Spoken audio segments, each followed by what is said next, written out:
Wherever you are comfortable.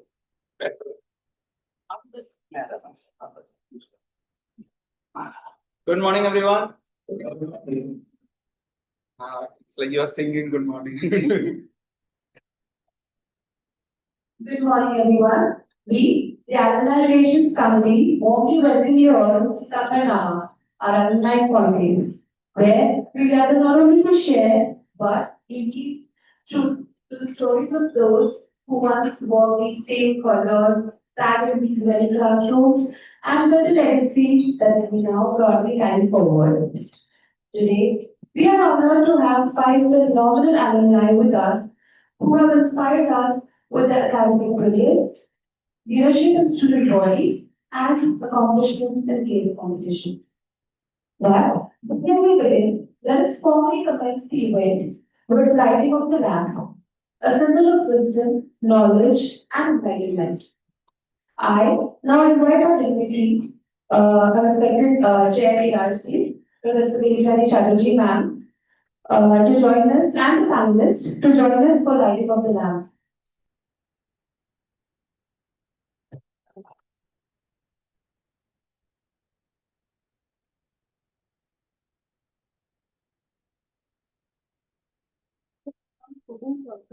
One of you. Come. Don't shy, come. Yeah.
At this marks the inauguration of today's learning event. Now, I would like to call our Chair Alumni Relations Committee, Professor Devindra Chatterjee ma'am, to share a few words on this special occasion.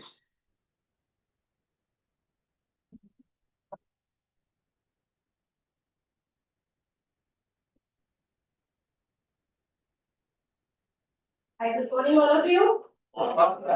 Sorry for keeping you waiting. I will also accompany you. I don't know whom to blame on after lecture, if it's their fault or it's our day's fault.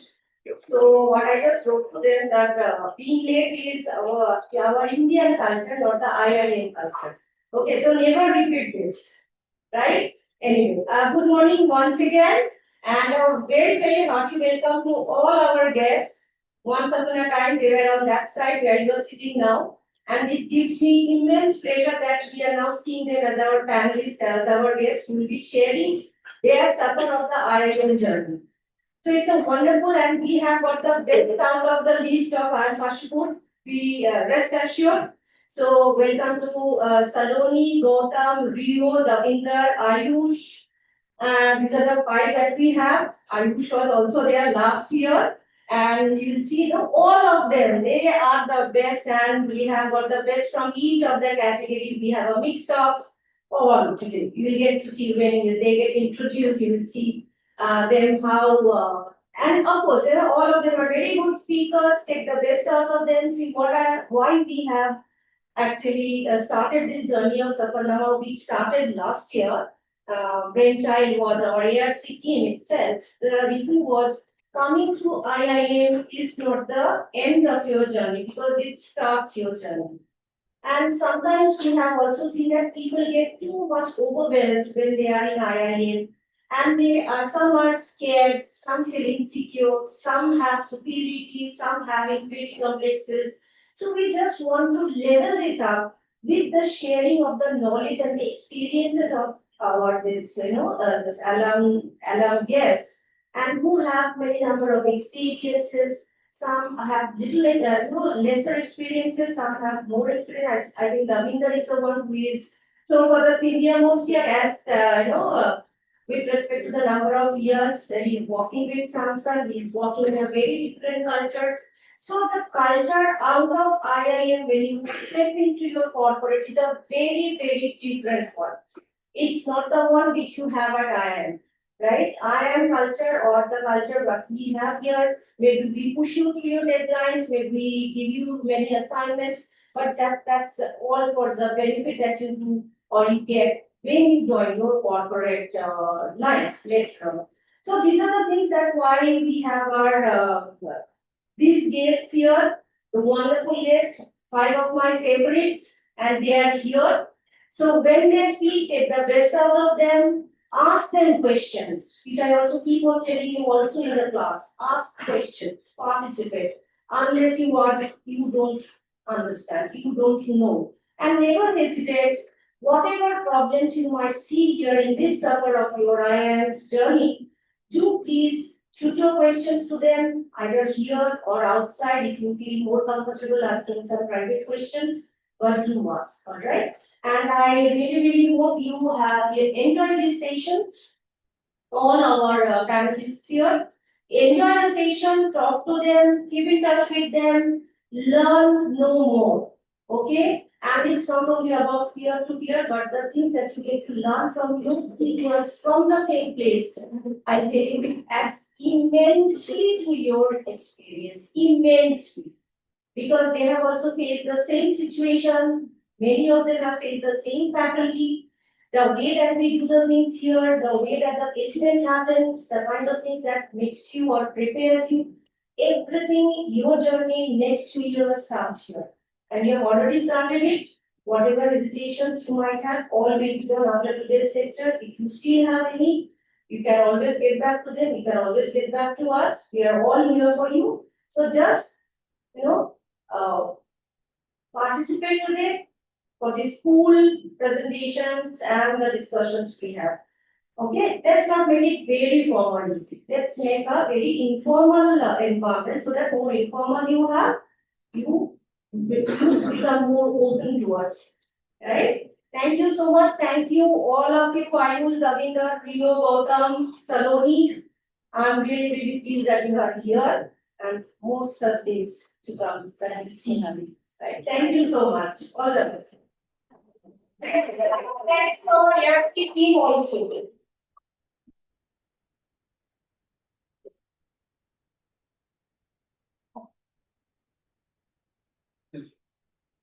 Thank you for those kind words, ma'am. Now, before we begin today's session, I would like to introduce our esteemed panelists.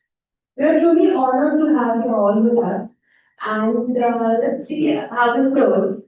So, starting with Saloni Singhal, a gold medalist from MBA Analytics batch of 21-23, a core contributor to Titan at Team Agnitraya, and she currently applies her analytical expertise at Television Health.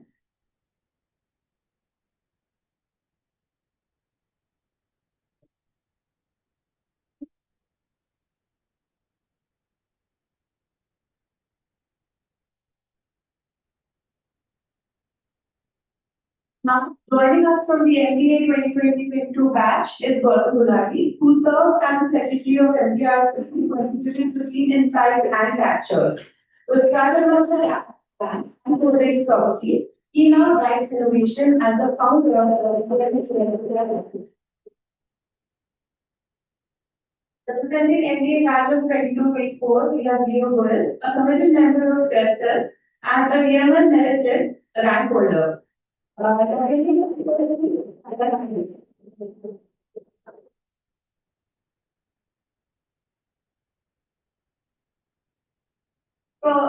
PGT batch of 2014-2016, we have Davinder Yadav, a Our senior council president, he set high standards in leadership and now strategically leads initiatives at DGM at Samsung, India. Finally, from the PGT 2020 batch, we have Aayush Mittal, who is led as General Secretary and was a part of Cultural Committee, Team Insite and Agnitraya as well. Today, he empowers job aspirants as the founder of How to Crack Interviews.com.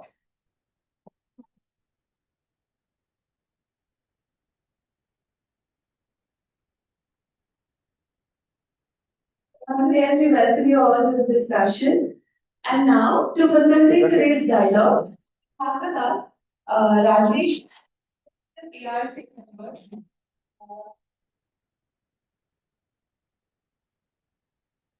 Let's welcome them all. Thank you so much, Davinder. It's an honor to be moderating Safarnama, a space where we don't just talk about success, but we explore the journey behind it. Now, each of the panelists here are a story in themselves, from Acing academics to leading student bodies, and from winning case forms to being recognized as all-rounders. They have done it all, and they have done it here. Now, over the next couple of hours, we'll unpack these journeys, we'll learn their lessons, and not just the lessons, but even the failures that shape their paths here. So what we are trying to do here, we are trying to divide the entire session into various segments. We'll be covering academics, case forms, student bodies, your nostalgic moments, everything in very stepwise manner. Right? So shall we begin? Okay. So what we have seen recently as secondary students is that students in the first year are very nervous regarding academics. What to study for their quizzes, what faculty ask questions in what way. So keeping that in mind, we decided to start our first segment, which is called Backbench to Benchmark. It will be covering your academics. Right. So the first question for the day, was there a moment where you felt overwhelmed by academic pressure? Which I'm pretty sure all of you must be since it's an IIM. And if yes, how did you cope up with it? You can start.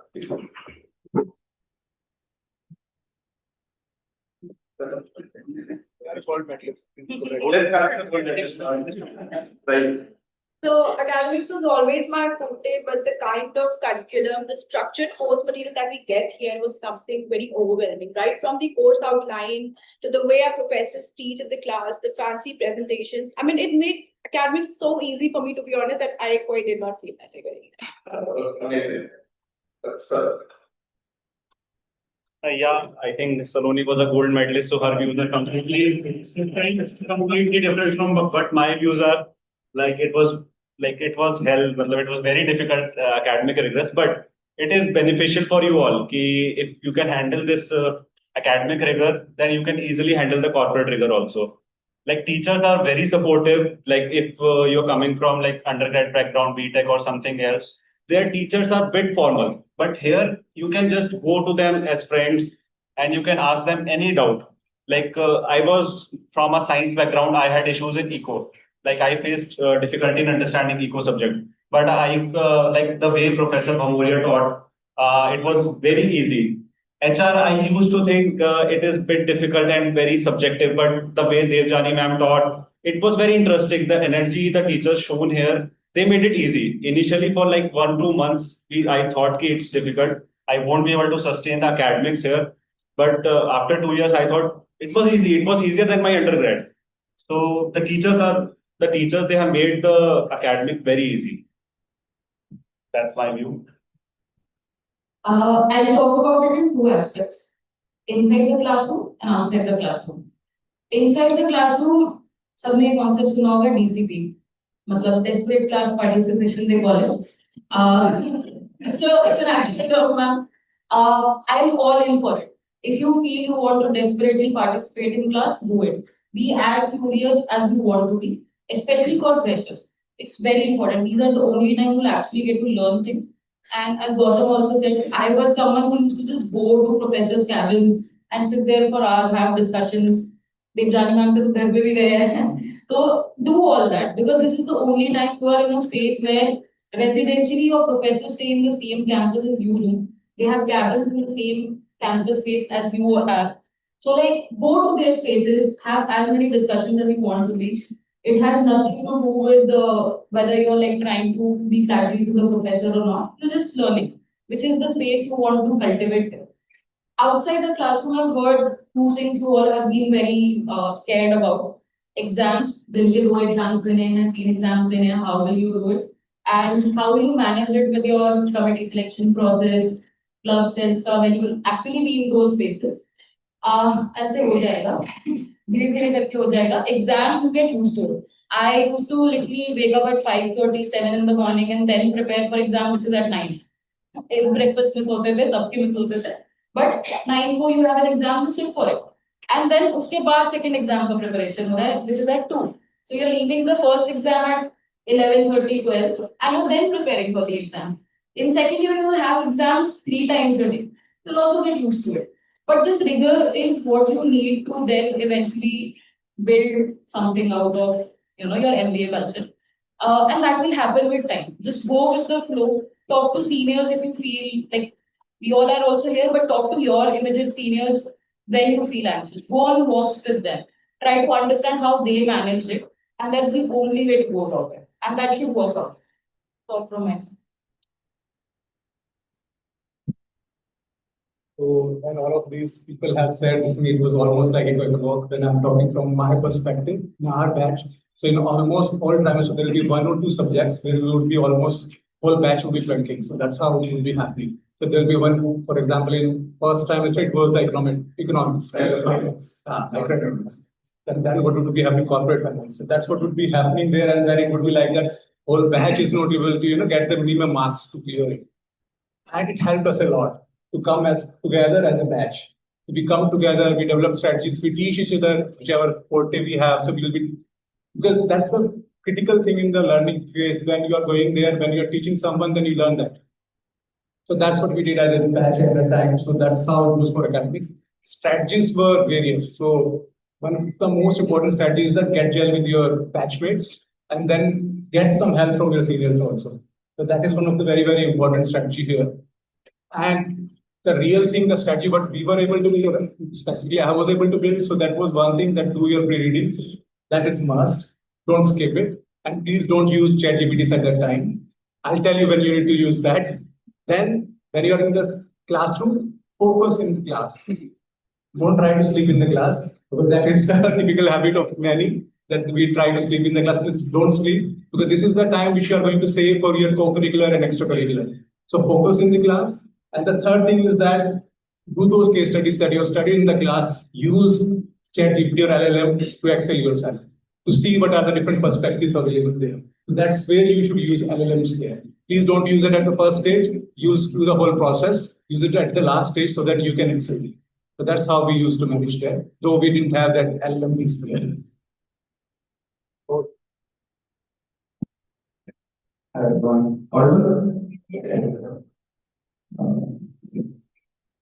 I somehow feel like without mic is my mind choice. I mean, am I still audible? Yes. Would that work for you? Okay. Yeah, because I like shouting. Okay. Yeah. So maybe I'll give a different perspective to your question and for everybody in the room. While I respect what everybody has, said in the panel, my first takeaway, or I mean, advice to each and every one of you would be come with an open mind. A lot of you would have come with a full-fledged, strict mindset that I want to pursue my majors in finance or my majors in marketing. Because I came with a mindset that I'm good in numbers and I used to solve PNC probability problems, a lot of them orally. Right. So maybe back then I used to think that finance and analytics are the best for me because of numbers game. I can speak for 1 hour about stories of how I managed to pass corporate finance. Right. And I understood that maybe being good in numbers and being good in finance are two very different things. Okay. So don't come with a very strict mindset when it comes to accounts that I'll just do marketing, I'll just do finance. Just first of all, adapt, understand what the domain is, what the faculty is, what the future is in this particular domain from this institute, right? And then pick those accounts accordingly. That's one. Number two, if I can be very honest, I stopped studying after term 1. My term 1 grades are slightly lesser, right? And I'm not saying that, take me as a role model, right? So even if you want to not do that, just don't do that. But I'm just speaking from my experience. My CGPA in a GPA, whatever that is called, in term 1 was 8.5. And I gradually got decreased till 6.7, 6.8. So my average was roughly 7.5. But I'll tell you something, still, I didn't struggle in corporate because of those grades. Why? Because something that you have to do is think beyond your grades. Think beyond A plus A, DCP and whatsoever. Because in corporate, I wouldn't ask you to write a paper, right? If you are, let's say, pursuing a majors in marketing, for example, I want you to write copies. I want you to write GTM strategies, and I want you to really execute them on the ground. So instead of just going through cases, DCP, like you said, disparate class participation, focusing on A plus or a maximum of CGPA, focus on the real execution skills based on ACADS. So whatever subject that I've studied, what all subjects I've studied, marketing management 1, OB, finance. If you're studying finance, FR is in term 1. Financial management is there. Balance sheet, and all those things. Right? And I know all of you are still in pain as to how to pass this subject. Right? See, I'll tell you something. If you want to pursue a career in finance, and if I am your senior, let's say in the organization, if I give you a balance sheet of a company, cash flow statement, and if I give you 10 minutes to figure out should we fund this company or not, can you take that decision? Do you know how to do that analysis? I mean, you know already what are account receivables, account payables, but this is not theory outside of your MBA. You really, as a management professional, as a manager, you have to take decisions. Those decisions are based on your academic learnings, plus how do you execute those academic learnings in real problems.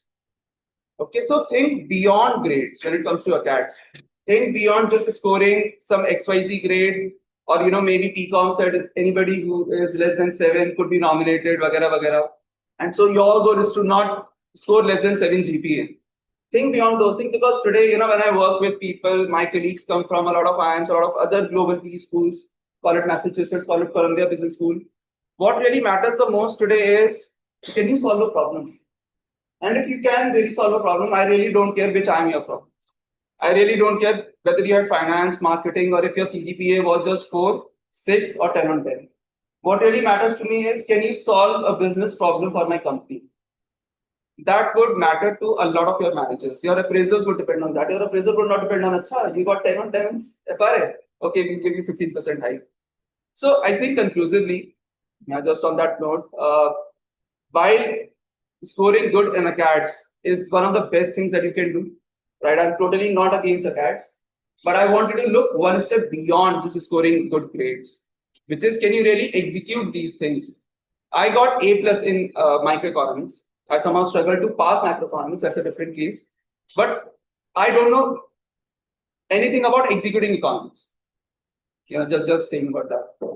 And I know a lot of things in which I scored maybe B or C, but on ground, I know how to execute them.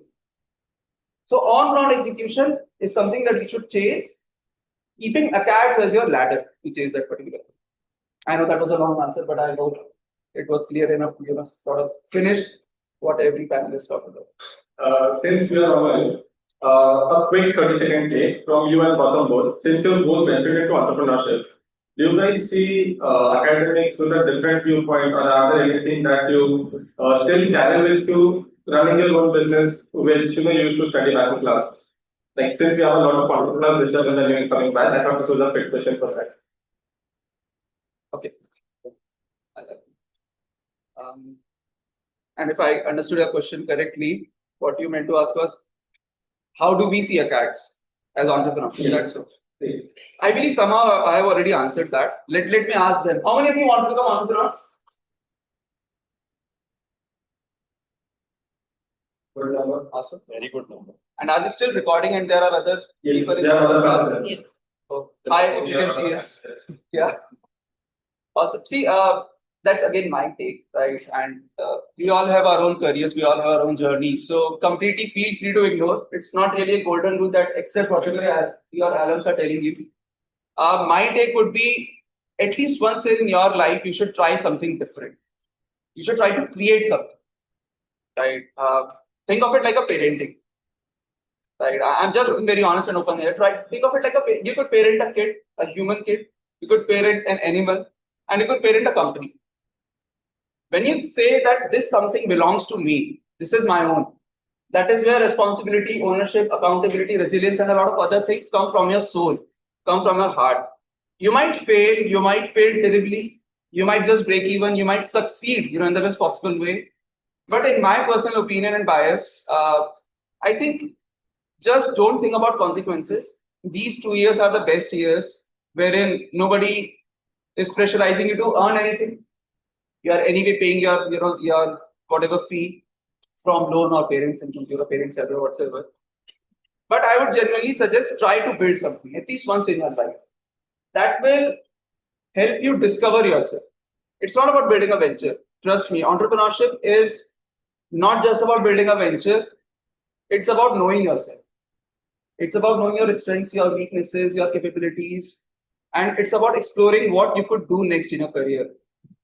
Since that was not set by ARC, my current startup is something that I launched the last year in June. I'm not running it full time now because what I understood is maybe I cannot scale it as a full time entrepreneur. So that acceptance is something that I accepted in the first place. And today I'm working with another B school as its assistant director, and I'm leading product data growth teams altogether. But still, I feel that pursuing entrepreneurship is one of the best things that you can do in the next 2 years, maybe a few years down the line. At any point in time, it will help you learn a lot about yourself than just entrepreneurship. Over to you. Yeah, I think Aayush has summed up very nicely. Academics and entrepreneurship is useful. Basically, you should know the concepts, but you should know how to apply those concepts. Suppose I am going to a bank. This is my startup. I will tell bank, this is my balance sheet. I want this much funding. You won't be making your balance sheet and profit and loss on your own. Your accounts team will make that. But as an entrepreneur, as the owner of that company, you should know कि हाँ यार यहाँ पे क्या problem हो सकती है, क्या वो मेरे को फोन तो नहीं करेगा मेरा अकाउंट्स, बैंक मुझे लोन देगा नहीं देगा. You should know the main points कि उसको मैं अप्लाई कैसे करूँ, how to secure more funds. I'm just giving an example for funds basically.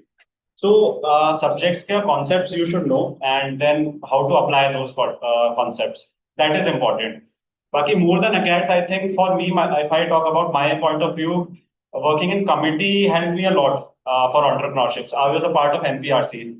I took MPRC as my baby. Ki haan, yahan pe if something bad is happening, this is up to me. If something good is happening, this is up to me and my team. So I was giving ownership to that committee. It was just a committee, but I was taking the ownership of everything happening in that committee. So that gave me so much knowledge in entrepreneurship. If I am starting my own company, that is my baby, it's my kid. Yahan pe anything bad is happening, that is up to me. Anything good is happening, that is up to me. In job, you are getting paid anyhow. If you are performing bad, you are getting paid. But in entrepreneurship, you won't be getting paid if you are doing bad. So ownership is more important there. And acads will teach you just the concepts, but application, you have to do it on your own.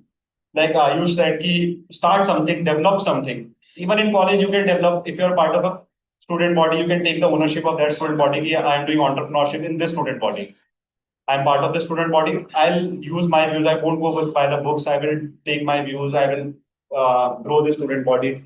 or you can start any product or any online venture, a small venture with your friends. Because if you have friends in entrepreneurship, that will be very helpful. Because you will have 2-3 brains working on the same idea, then it will be very useful. Even case competitions will be very helpful. You are developing an idea. So learn how to apply the concepts. That's my major point.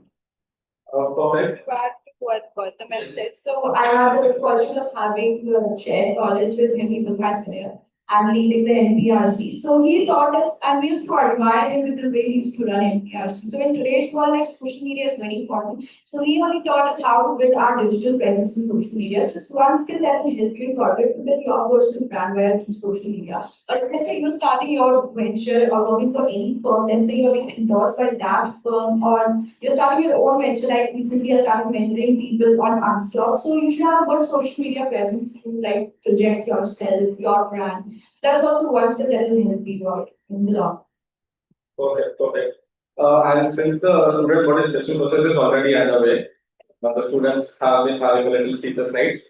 Right. I had one question from their end. One thing I will add, don't be under pressure if you are not selected in any student body, your MBA is gone. Yeah. Don't worry about it. There are 3 major things in MBA: acads, case competition, and student bodies. Okay? But 3 major things. There are other things also. If you are excelling in 2 also, now it is good. If you are good in academic, you are not part of any student body, don't worry. Like your MBA will be good only. Since you guys are all part of some of the other student body, some of you in the council as well, how do you manage that with academic? Like how taxing does it get? And since they will all be selected in the coming few weeks, what advice would you like to give them on time management basically? I've already given that advice in my first answer. So when I'm saying that when you're going into the class, focus in class. That's how we are going to save time for your co-curricular also, extracurricular also. That's what everyone is saying. So MBA is not just about acads, it's the combination of the co-curricular also and extracurricular also. The A strategy you need to work on that. Academics, co-curricular, extracurricular. And there are further bifurcation we can have at a later stage. But the focus in class so that you can have time. You need to balance everything. I agree with Aayush saying that you need to focus on the implementation of that particular thing, but things are getting very fast-paced nowadays. So you need to balance all of those things. You can't leave academics behind, you can't leave extracurricular behind, co-curricular behind. You need to manage your time, you need to understand the concept of trade-off. You need to trade off one thing so that you can achieve other thing. So please balance out. If you are going to leave acads, you are not going to implement the right thing in your communities or clubs.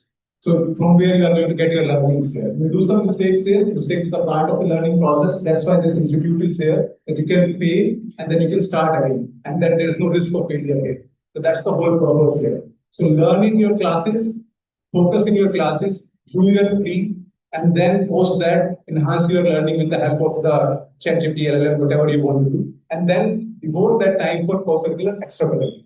Balance is the key. As soon as you'll understand the word trade-off, you'll understand that how you need to manage it. Okay. Do any of you guys have a different opinion or a complementary opinion? Just adding to that, I believe peer learning and asking for help becomes very important, or you can rather call it support. For example, ARC has been very busy in Safarnama. They have a quiz tomorrow. They might not get enough time to study for it. What's the best way forward? You can ask your friend, have you highlighted your book? Can I just have your book for 2 hours? I'll highlight mine. I'll give it back. These small things really help. I was in placement committee for the first 4 months of my MBA journey. And as a fresher who was feeling extremely inferior in the campus initially, to making to BNL, I was not exactly BNL, but rank 7 holder in campus. It's been a journey where my friends have woken me up at 4 in the morning, 5 in the morning, and just asked me, this exam, let's just do thoda. Because I was also struggling with my own personal challenges. So sometimes it's good that you ask for support, you ask for help. And that does not always have to be organized by someone. Just like someone is taking a small class, someone used to literally teach on the cupboard. वो seal का वीरा है उसको चौक से पूरा stats पढ़ाते थे. And you used to just go there and sit. The floor पे पूरा the entire like 40-30 people are just sitting somewhere or the other on the floor. Common hall hostels. And that's how you learn. You also learn pretty well when you're like listening to others. Professors will also give you a lot more insight. But then professor also when they teach in class, everyone grasp something else from it. So if you feel like you're feeling overwhelmed, be it by your personal challenges, be it by your committee challenges, be it that you've not been able to manage time well, ask for support. Ask them to sit with you, to just explain you things, so that you don't end up scoring zeros in quiz, which has happened before. But just ask for support, that really helps. Perfect. Now, this brings me to my next segment. It's called Lead the Legacy. Since we're already talking about student bodies and since the selection process is going on, how has being part of a student body prepared you for a journey post MBA? I think Davinder, you have covered that pretty clearly in the answer as well. But I would still like to know your opinion. Please. Student body will always help you to develop skills. So don't just be there just for the sake of it. Think in terms of your personal growth, personal journey, and in terms of your personal awakening. And all the things that you learn here, think in terms of skills. I can recall one good words from my professor. Like one good skill that will help you in corporate is being good with numbers. If you are good with numbers, you can think differently. You can think beyond it. What will be the next step? Instead of closing any deal, what will be the consequence of it? And the other skill is, of course, writing. Now, I see ChatGPT has overcome somehow, but this is one skill definitely that will help you in long run. If you can write your thoughts well, it will help you articulate well. And the leadership bodies and student bodies that you learn, you implement these skills in real time. So when you step out, you won't fret if things come out to you all of a sudden because you've already done that. And believe me, in corporates, whatever they teach in peaceful is just same. Like in the first year, you admire your seniors. In the second year, you do the same, and your juniors look up to you. And the same happens in corporate. So I joined a firm called Willis Watson, and I was fortunate to be the only MBA there. And there was even 140 people actually who were there. So they used to look up to me and commend me. So all the things that you do in MBA, let's say making track, marking even trivial things like attendance, I used to do that in my company. So everything that you will learn in the campus is same thing that we'll be doing in corporate. It's nothing new. So take the student body also very seriously. Any complementary opinions? I think MBA is more than textbooks and student bodies is one of the most important and easiest parts to learn practically. Like when I was in MPRC, whatever I learned there, I'm actually implementing those things in my business. Actually, 100%, there is no change in that. I made a social media tracker in MPRC, I am making a social media tracker here. I am planning the post, I am planning the campaigns there, I am planning the same thing here. So it's exactly the same thing. Whatever you do in student bodies, you can do in the corporate also. So just be active and don't think this student body is important. Like suppose placement committee is important, CRC is not important. For example, this is not the case. Every student body is equally important. You can be part of any student body based on your interest or based on your learnings, based on you want to explore new things. Suppose you want to learn dance, you can join the dance society, anything. Just be part of student body and enjoy that thing. Don't take it as a pressure. Ki, yaar, I am part of student body, seniors are scolding me. I have to do work. Just do for learning's sake. So, folks, it's more than just a fever. I think that's very clear to all of you now. If you allow, maybe I just I'll speak. I'll use mine because I assume if I don't use mine, the others in other classes won't be able to hear me. Yes, I mean, that would be Again, a very different perspective, and I've been saying it a lot of times. Feel free to take the advice or just park it somewhere else. My life was primarily different at IIM Kashipur when it comes to student bodies, right? Before coming to IIM Kashipur, I had no idea what an MBA looks like, and I'm pretty sure I would have the same question. Like 80% of people don't know what an MBA is all about, right? You probably heard the terms placement committee or cultural committee or IRC, CRC, some other RC, PRC for the very first time in your life. Maybe the induction was too overwhelming, right? There are 30, 40, 50 student bodies. I'll sort of, if you allow me, maybe I'll share a story with you about my own MBA, the initial days, and how that shaped me and literally transformed me. You know, we're talking about leadership, that student bodies providing. I took my induction way too seriously, right? I used to sleep for 2-3 hours. That was primarily a luxury back then, right? we used to have a reduction literally till 4:30, and you folks are very lucky that you have a reduction in this class. We used to go 10 kilometers outside of the campus, right? And from using buses, we used to come back, we used to take us 30-40 minutes. The women has been on that journey as well. I took my induction way too seriously, and I built all the PPT skills, Excel skills, presentation skills in the first 1 month itself. Right, I was popularly called the PPT guy of the batch.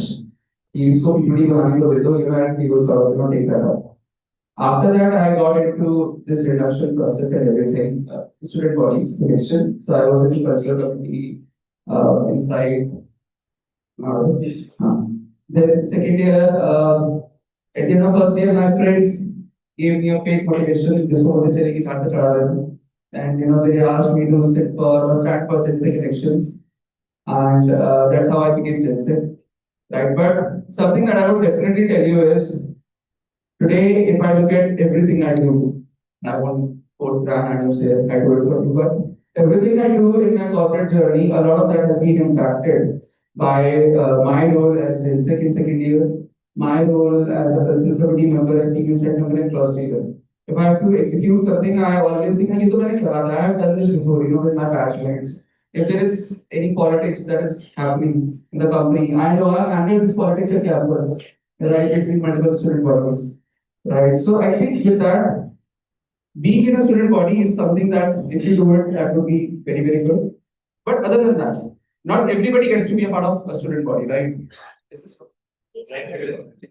Not everybody gets to be a part of a student body. The second best thing that you can do is to at least participate in those events and learn from them. I was not a part of OIM, I was not a part of Conclave, but I have learned so much from my juniors, my batchmates, and my seniors when they used to conduct events. I mean, at my time, the lit club was actually the lit club, right? And I learned so much from them about a lot of things I can't really tell you. So even if you end up not joining any club committee, that's your choice, right? But at least participate in their events, learn how they do things, observe them, and maybe if not 100%, they will at least learn 30-40% as how those things can be done if you are in their shoes. That's called empathy, putting yourself in the shoes of your customers, right? So even if you join one, that's best. If you don't join one, that's also good, but at least you learn, by observing them.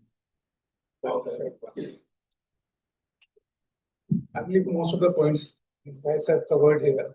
So the one thing that I want to share from the perspective that I almost spent 1 decade post MGIS. So how I'm seeing this particular thing, what is the impact of the student committees, clubs, and all those.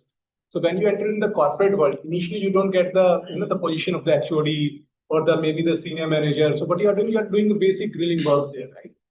You are working there, but you are not getting those opportunities to work on the different facets of your personality. This is the place, this is the only time when you can work on your personality. So in the clubs and committees, you are able to, smoothen out the different variations in your personality, aggression in your personality. You can work on that, improvise there, and that's how you are going to work on that. So you have maybe around 10 years you'll take when you'll be reaching at some leadership position or mid-leadership position in the organization. By that time, you'll be groomed for the leadership position. And then your career will accelerate there. Because in the corporate world, you'll not get these opportunities. That is for sure. You are not going to get this intellectual prowess that you have here. You can have a discussion with another one who's sitting with you, and you can have a discussion at the same level. You are not going to find those people in the organizations. There will be very few people like that. So that's just leverage it, build something here in student clubs, committees, wherever you get opportunity to do that. It's not the end of the world that you'll not be getting into some clubs or committees, but learning never stops. You should go there, participate in those events, do everything, because that is going to help you when you will be reaching at the time mid-managerial level, and you need to take the next leap. When you need to go for maybe the leadership position, maybe the HOD position, maybe the CXO position in the corporate world, this experience is going to help you. So consider this as a investment for your future. You are not going to get immediate benefit out of this particular thing, apart from that what my fellow panelists have mentioned. But the real benefits you are going to, reap when you will be somewhere in the decade or maybe 1.5 decade in your career. Then you are going to leverage all those things in the market. Just want to mention one more thing. Even with the selection process, if you see, you're covering most of the domains. When you come here, they'll ask you to make a presentation on what all you can do for the committee, consulting. The moment you pitch yourself, you're trying to sell yourself to them, sales. उसके बाद when you start working, social media संभाल रहे हो, you're handling marketing. Operations, you end up doing. The grill work, the admin work of it, you end up doing. And at the same time, the moment you reach second year, you end up strategizing on what new initiatives you can take. Entrepreneurship plus strategy. And the most important skill you learn is people management. Itna politics hota hai, people management naturally comes to you.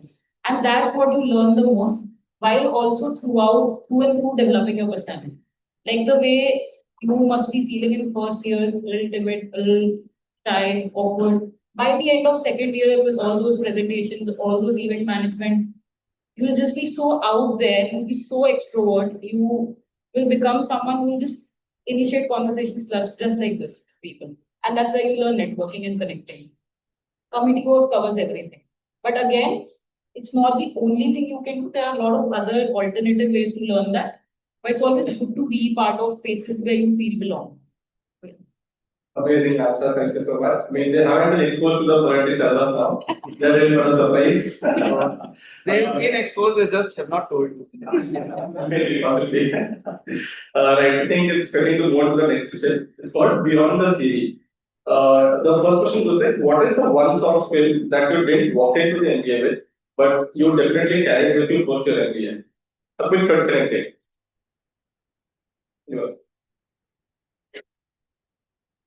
I think for me, it's public speaking.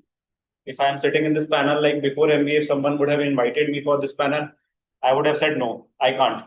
But after MBA, it gave me a confidence that yes, I can speak in front of the audience. So this is one of the soft skills, which I'm using in my business also a lot.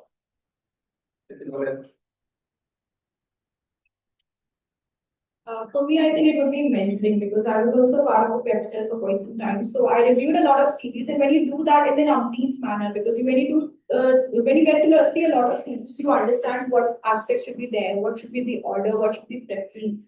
So CV is not just your personal data that you've written on paper, it's more of your self-awareness that you go through. So I think it's mentoring that I've undertaken, and I've mentored close to 100 plus CVs. So I think that's one thing. One thing that I think you've all noticed and what we've all experienced is that MBA pulls you out of your comfort zone. Very interestingly, that way, right? So how has that happened to all of you guys? How has the MBA pulled you out of your comfort zone and put you in a place that you are right now? I will just share an example around this particular. When I entered this institute, so maybe many of you would also have that imposter syndrome. Will I be able to survive this place? Okay, how tough it would be. Will I be able to have good accounts? Or maybe someone who's sitting with me, maybe he is my competition. That's how those thoughts come into your mind. So I was also the same student then when I entered here.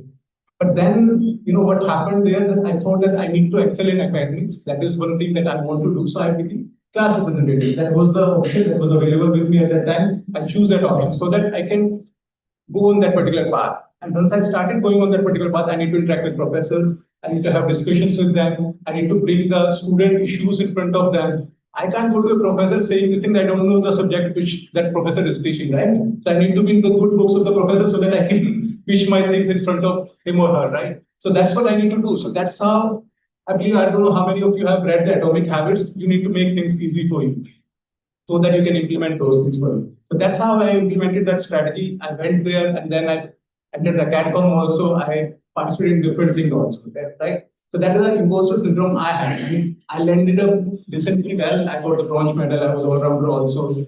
So that A strategy had. So this thinking in the frameworks that always had. And thinking this thing that the person is not my competition, it also helps. All of us are here for each other. We need to come together as a batch and we need to own this IIM Kashipur, always on our sleeves. That we are from IIM Kashipur, we are going to represent this brand anywhere. So whatever the person who's sitting next to me is going to say in the market, if his skill sets are not that level, I need to help that person to reach at that level. In the process, I learn. In the process, that person will grow. In the process, the whole brand equity will increase. And when that person will be sitting in front of any manager, any corporate, that person is going to represent the right thing in front of them. That is anyway going to have the report for everyone. Everyone is going to have the report. So that is the important thing. So that imposter syndrome was there. And then I come, I reflected over that particular thing, and then I was able to come out of that particular thing, and then got the bronze medal all around after the president also, all those things happen in the process. But the real thing is that when you invest in other person's growth, you always grow. That's how growth will happen. Is there any temporary here in the class? I hope you guys are taking notes. You won't get this advice anywhere else. Alright, and since you mentioned imposter syndrome, that was my next question. How did you deal with that, the rest of you? I mean, pretty sure when all of us walked into the campus, we saw our seniors. Pretty sure some of us might be intimidated by them as well. We have a feeling that we might not belong here. We are people from various backgrounds, various places. Some who have excelled in life already, and we are walking in as a fresher or something like that. So, how do you advise them to deal with this? Keep it quick. Just believe in one thing, you deserve this seat. Where you are sitting, you deserve it. That's how it is. And you are here to connect, not perform. So if you can keep these two mantras with you, so I believe that it is going to help you guys. This seat is not, open for anyone. You have reached here via some process. You have done something good in your life. That's why you are sitting here. So this seat belongs to you for next 2 years. So keep this thing in mind and always thinking of connecting with others, not performing there, that you need to perform in front of everyone. Connect with each other, you'll have that network with you. You are going to grow here also. That's how it is going to help you come out of that particular imposter syndrome. When everyone is your family, everyone is helping you to grow. So anyway, you'll come out of that. Yes. So I faced 3 kinds of imposter syndrome during my MBA years. First was the moment I entered, I was the youngest on campus, 22, just turned 22. And my biggest imposter syndrome was, I'm a fresher. How am I supposed to manage between people who are work ex and who are also in their 30s? Like people who have seen the world. This was my first time getting out of my home. So this one thing a senior said to me, that don't look at it as something that makes you inferior, but something that gives you a lot of space to take risks. Even till now, if I'm not doing well, let's say, even in corporate, I have a lot more years than those who started a little late. Not that they are at a disadvantage, but I'm definitely at an advantage where I have more space to take risks. And that's like, I think, evolving your inferiority complex also into something better sometimes helps out. Second thing was a little more different for me. A lot of you might relate because we all come from different spaces of diversity. I was the first trans person on campus. Basically, there was no trans person on campus who was out. So that in itself brought in a lot of insecurity. That as a trans person, how would I be treated? And I remember the first time I told everyone in campus about this, the response was so positive. Even till now, no one has dead named me here. Everyone calls me Rio. And that response has carried forward for the campus, for myself. And it made me realize that corporate, even when you go as women, as people from different diverse backgrounds, people who might not be that great in English speaking, these all complexes come in.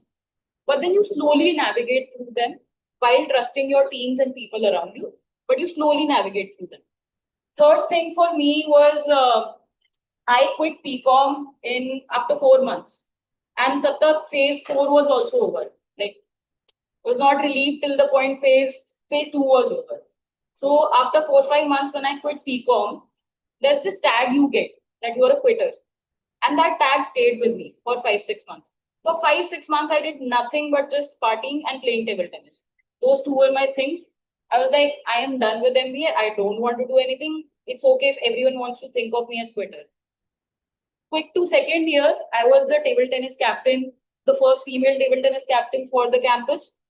I did 3 internships with bigger groups like Tata Steel, Godrej Groups, and PepsiCo.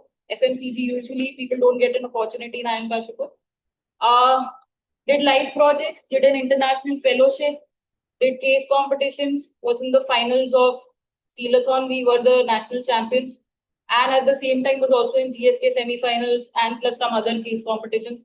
Got to travel a lot of places just for case competitions and my fellowship. And while also mentoring people.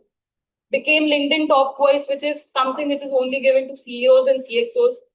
So this inferiority that became Unstop Top Mentor, this inferiority that we carry with ourselves that If we have quit once, there's no opportunity for us.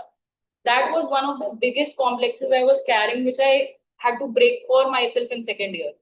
And just remember, if your first year does not go well, it's okay. Second year will be better. You will have more support, you will have more people, you will have more community. And at the same time, you'll have more confidence, you'll become more perceptive of the future, which really helps.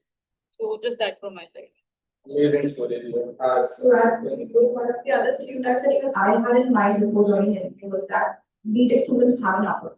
And I hope a lot of people who don't also listen to that. But it is nothing certain. I belong to science background and I perform quite better than my peers because I was strong at my concepts. Another stereotype that I got, like I was used to, that girls don't take STEM. But it is nothing like that in corporate. So I believe MBA makes it more open-minded, more accommodating, and it gives you definitely a better perspective. Yes, sir. Just one thing, Yusuf. Just one thing for you guys. You have cracked CAT and you are part of one of the best institute in India. So you are all at same level. No one is better than you. No one is inferior to you. How you study in these 2 years, how you learn anything over these 2 years, that will be the change maker, nothing else. As of now, your journey is like now you are all on the same boat. So just think that you're not inferior to anyone else here. So let me put it in this way. More than 80% of you don't really know what is your true theoretical process. Okay, you will get to know about it 5 to 6 months down the line. More than 95% of you will not really know what is the theoretical complex or any problem that your other friend is suffering from. And sometimes I've seen this in reality, so just don't want to filter any information. It sometimes becomes, I wouldn't really use the term too late, but too complex to solve these problems. What I would want you to understand is, it's not just on you to solve your problem. Okay, don't just think that I'm facing this and feeling this, so now I need to solve the problem by myself. The problem could be solved in multiple ways. I'm just helping you understand the challenge and the culture that you can set for your batch. When I was back in the campus, we used to have a dorm culture where in every town, every floor, you have 6 rooms, right? Now I think we have 12 people in dorm. So I was a lucky one, we had just 6. The first year was a single occupancy. The last batch, the first year, was year, right? So we had this dorm culture where we used to talk to everyone on the floor at least once a week. That helps you make that ice. That helps you judge out and know what the other person is feeling. Right? So I think that is one culture that you can say. Second, I am not in favor of regional communities. I'm also in too much favor of regional parties. Right? But I think regional community should be built on campus. It could be Telugu community, MP community, Delhi community, whatsoever. Not just just being in the community and just being with all Telugus are walking together, or let's say Delhi boys are having their meals together. But I think that is a second channel that you as a culture, you could set up a culture and you could use that to help your judgments. The third is on you, on seniors per se. Seniors should openly communicate that you're open in terms of reaching out and you could share your problems with us. Okay, it could be the council, it could be ARs, it could be GR, it could be anybody else. But it's you who has to take this initiative at the third level. That we as seniors, we are not the blockers. You don't have to just go by the rules. We as seniors are also here to support you. You get that information to listen to your problems. I've spent countless nights, and I literally mean it. I've spent countless nights listening to problems, stories of my juniors, my batchmates. Okay, because I was in that position and people wanted me to solve their individual problems as well. So, conclusively, don't just take a lot of pressure. I come from this region, I come from this background, I come from this diversity. It's not on you who should be solving that problem for yourself. It's the remaining 470 people who should take this onus for solving the problem for yourself. That's the power of unity, that's the power of community. If you don't realize that today, you won't be able to solve anything like this ever in your life. Right? And you might probably,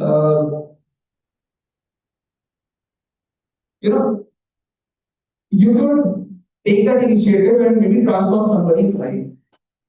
Instead of just seeing somebody struggling and cracking jokes, of people, not in front of them. So change that culture. That problem is not supposed to be solved just by you.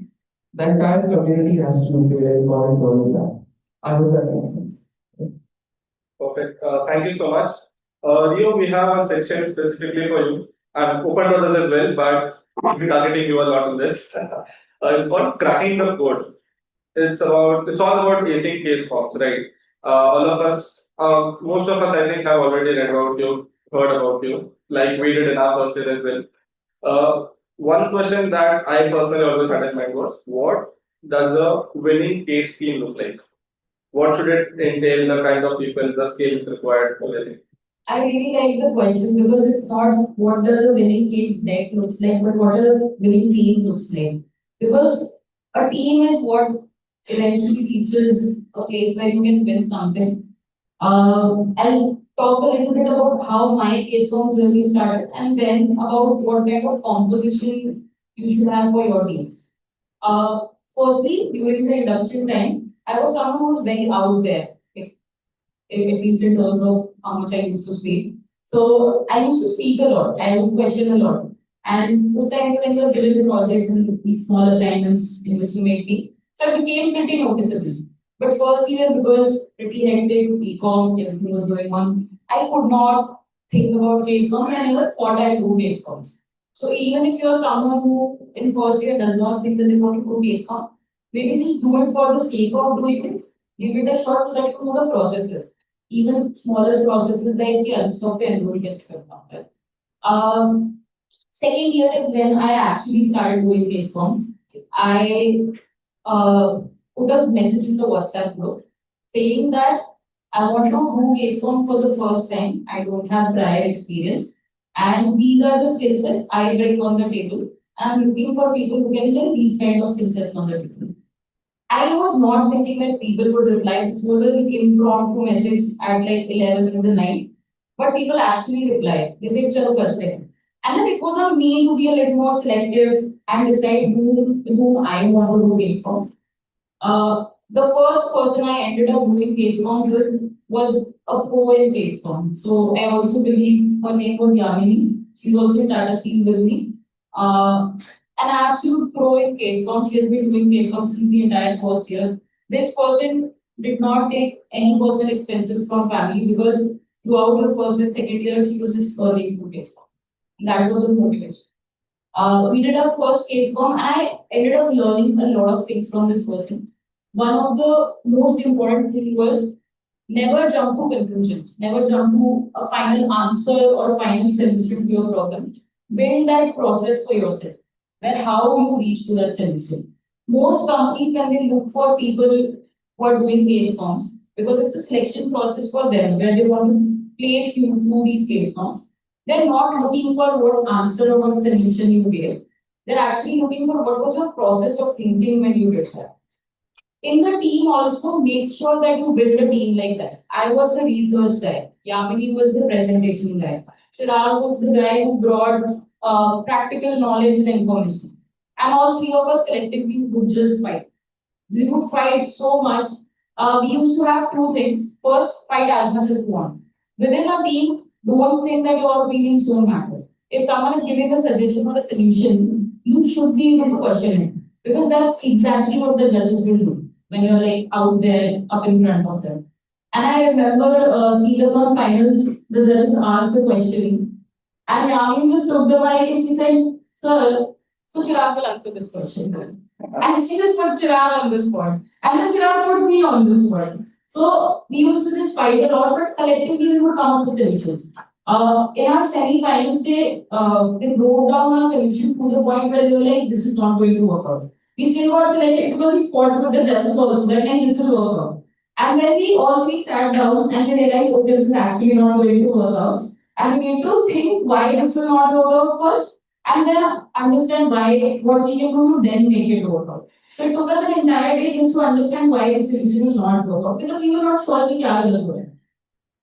Second thing which Yamini and I specifically used to do was 1 hour of no internet, no cell phone zone. We have done our research. Make a WhatsApp group with the team, dump all the data there. Whatever research paper you're finding, whatever information you're finding, just dump it there.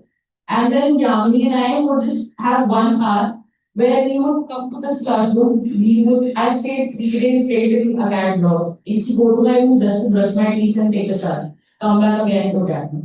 So, what we used to do, we would just open this entire board. On 6 of the boards, we are just writing down everything that we have learned so far. How do we want to structure it? What's the problem statement? What do we want to do? And just brainstorm as much as possible. And this stage is very important for no chat GPT one. Because a chat GPT based case competition will not make you win. It's your final way of how you're thinking towards connecting the dots between what you understood about the problem, why the problem is happening, and what do you want to do for it.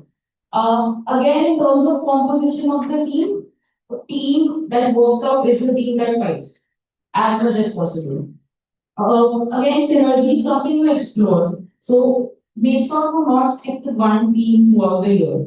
Try to keep changing teams. If you feel there's an analytics case competition and someone you need who has better knowledge of numbers, then take that person. In our team, one of the biggest problems was we did not have numbers there.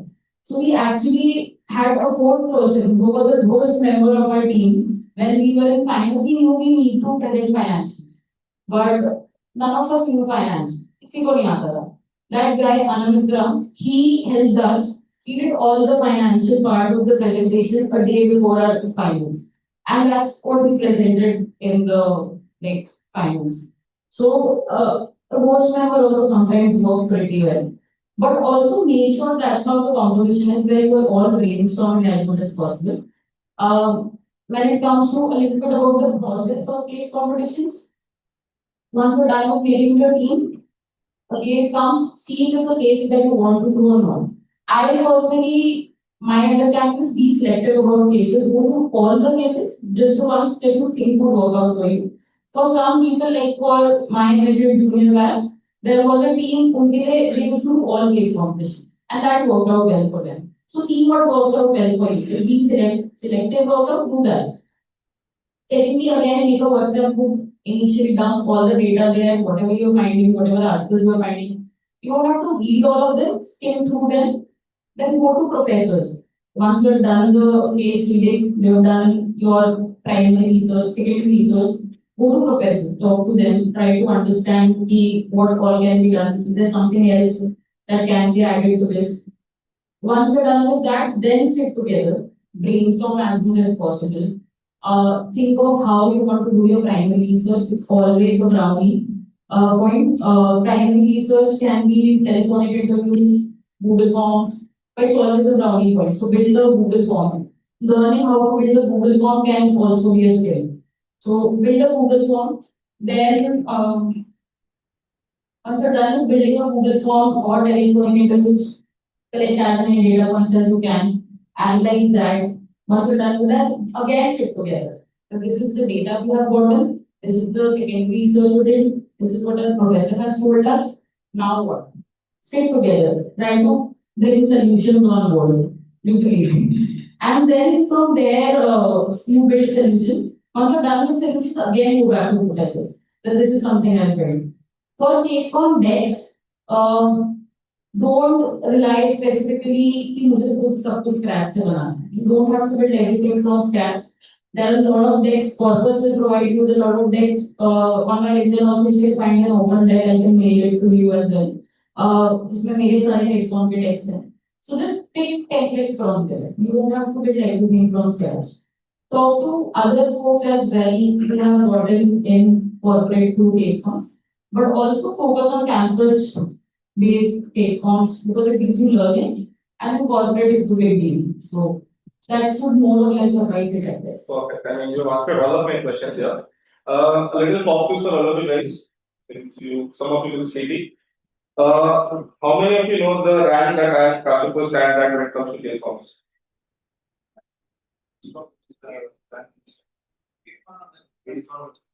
All of us agree on it?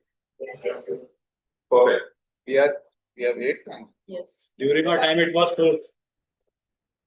19 हमारे time पे Otherwise, I think it's better that we carry on the legacy and today's the deadline for the TS case of to register for that. Can I add something to what you said? You gave the best answer possible. I'll just quickly give another 30 seconds to one minute from the other side. Because honestly, I did not participate in all the corporate competitions. That's not the battle I wanted to win. Right, and you all make our own choices. I was more of a student, body and people management into that. After I finished my MBA from IIM Kashipur for last 5 years, I've been in the higher education space, wherein I've conducted a lot of case competitions, mostly around product management, UX, growth cases, and I've closely, if not much, I've graduated gone through at least 1,000 to 2,000 presentations of case competition solutions, right? From that perspective, I'll help you understand something. And while we were giving you a proper answer of what is the process, how team should look like, and everything about that, I'll give you a different outlook on that. And these presentations have been submitted by Indian schools and even global schools. More than 50% of the time, the teams fail to even understand the problem. We wanted to ask something else as a case, you understood something else, and then you built something else altogether.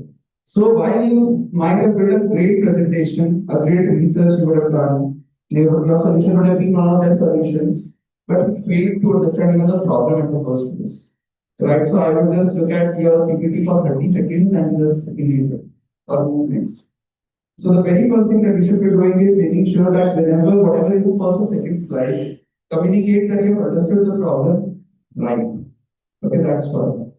Second, we don't evaluate solutions which are not backed by data, backed by research. So if it's your own idea, your own way of understanding the problem and something that you think, okay, since this is my idea, my way of looking at things, let's just do it without backing the data and everything. That doesn't help. It's again, tourist. Third, just a Google form floated between 100 or 200 students of IIM Kashipur will not really help. You need to do a diverse research.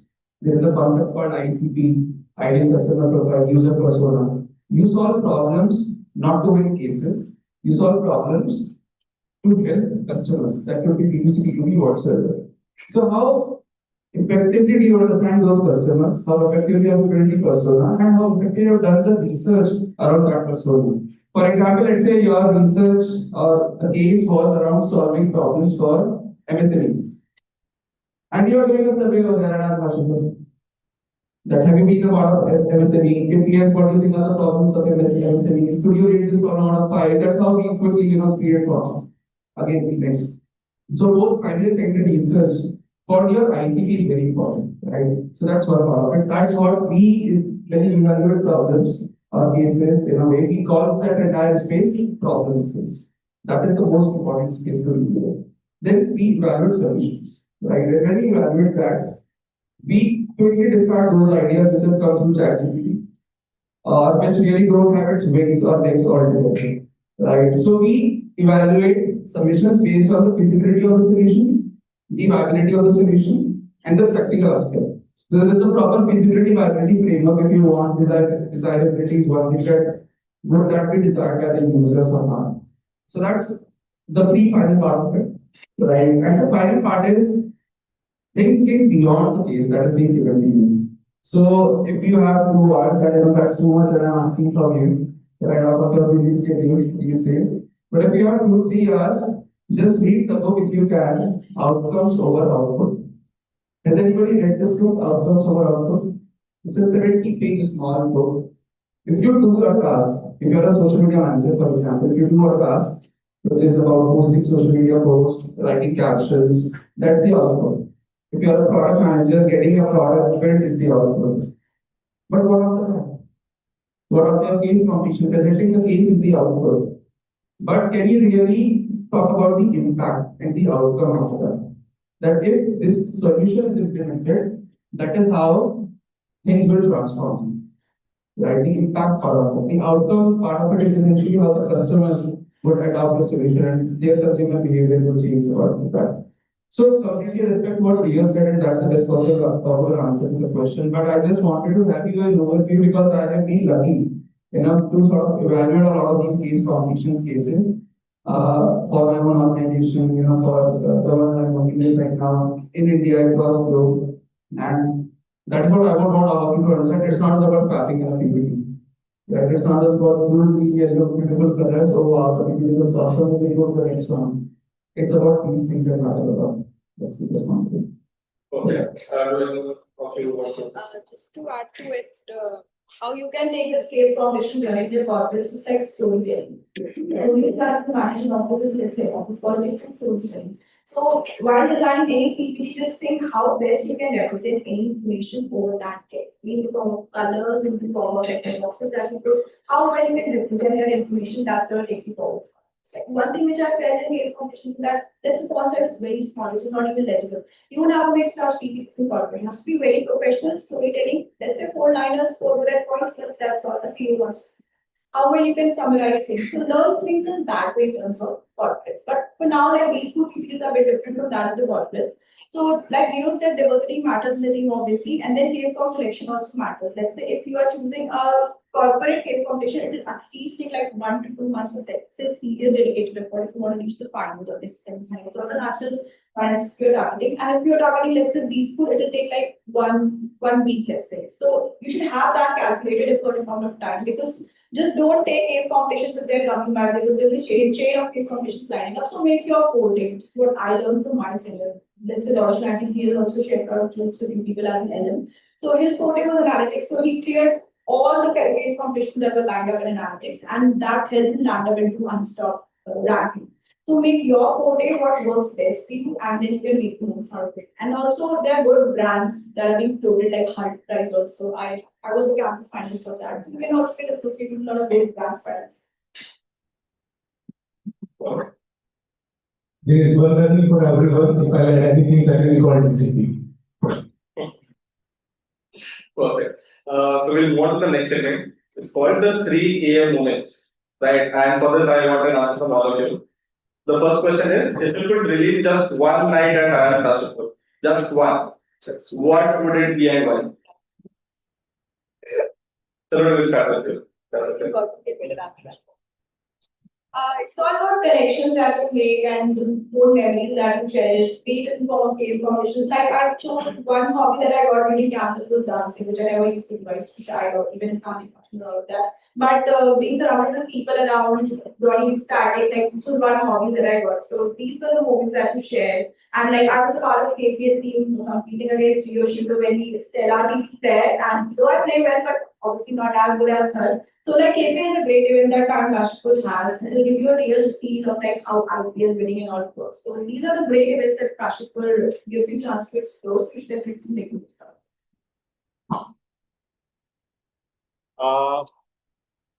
One night specifically, I would choose I think the last night before we left the campus.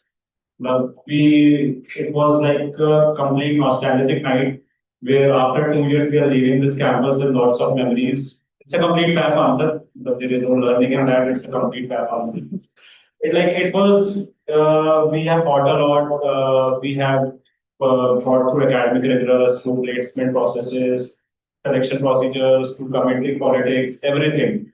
And then it was the last night we are celebrating it, and we are partying till 4 AM, 5 AM, and then in the morning everyone is leaving. So that was, I think, the night I would like to go.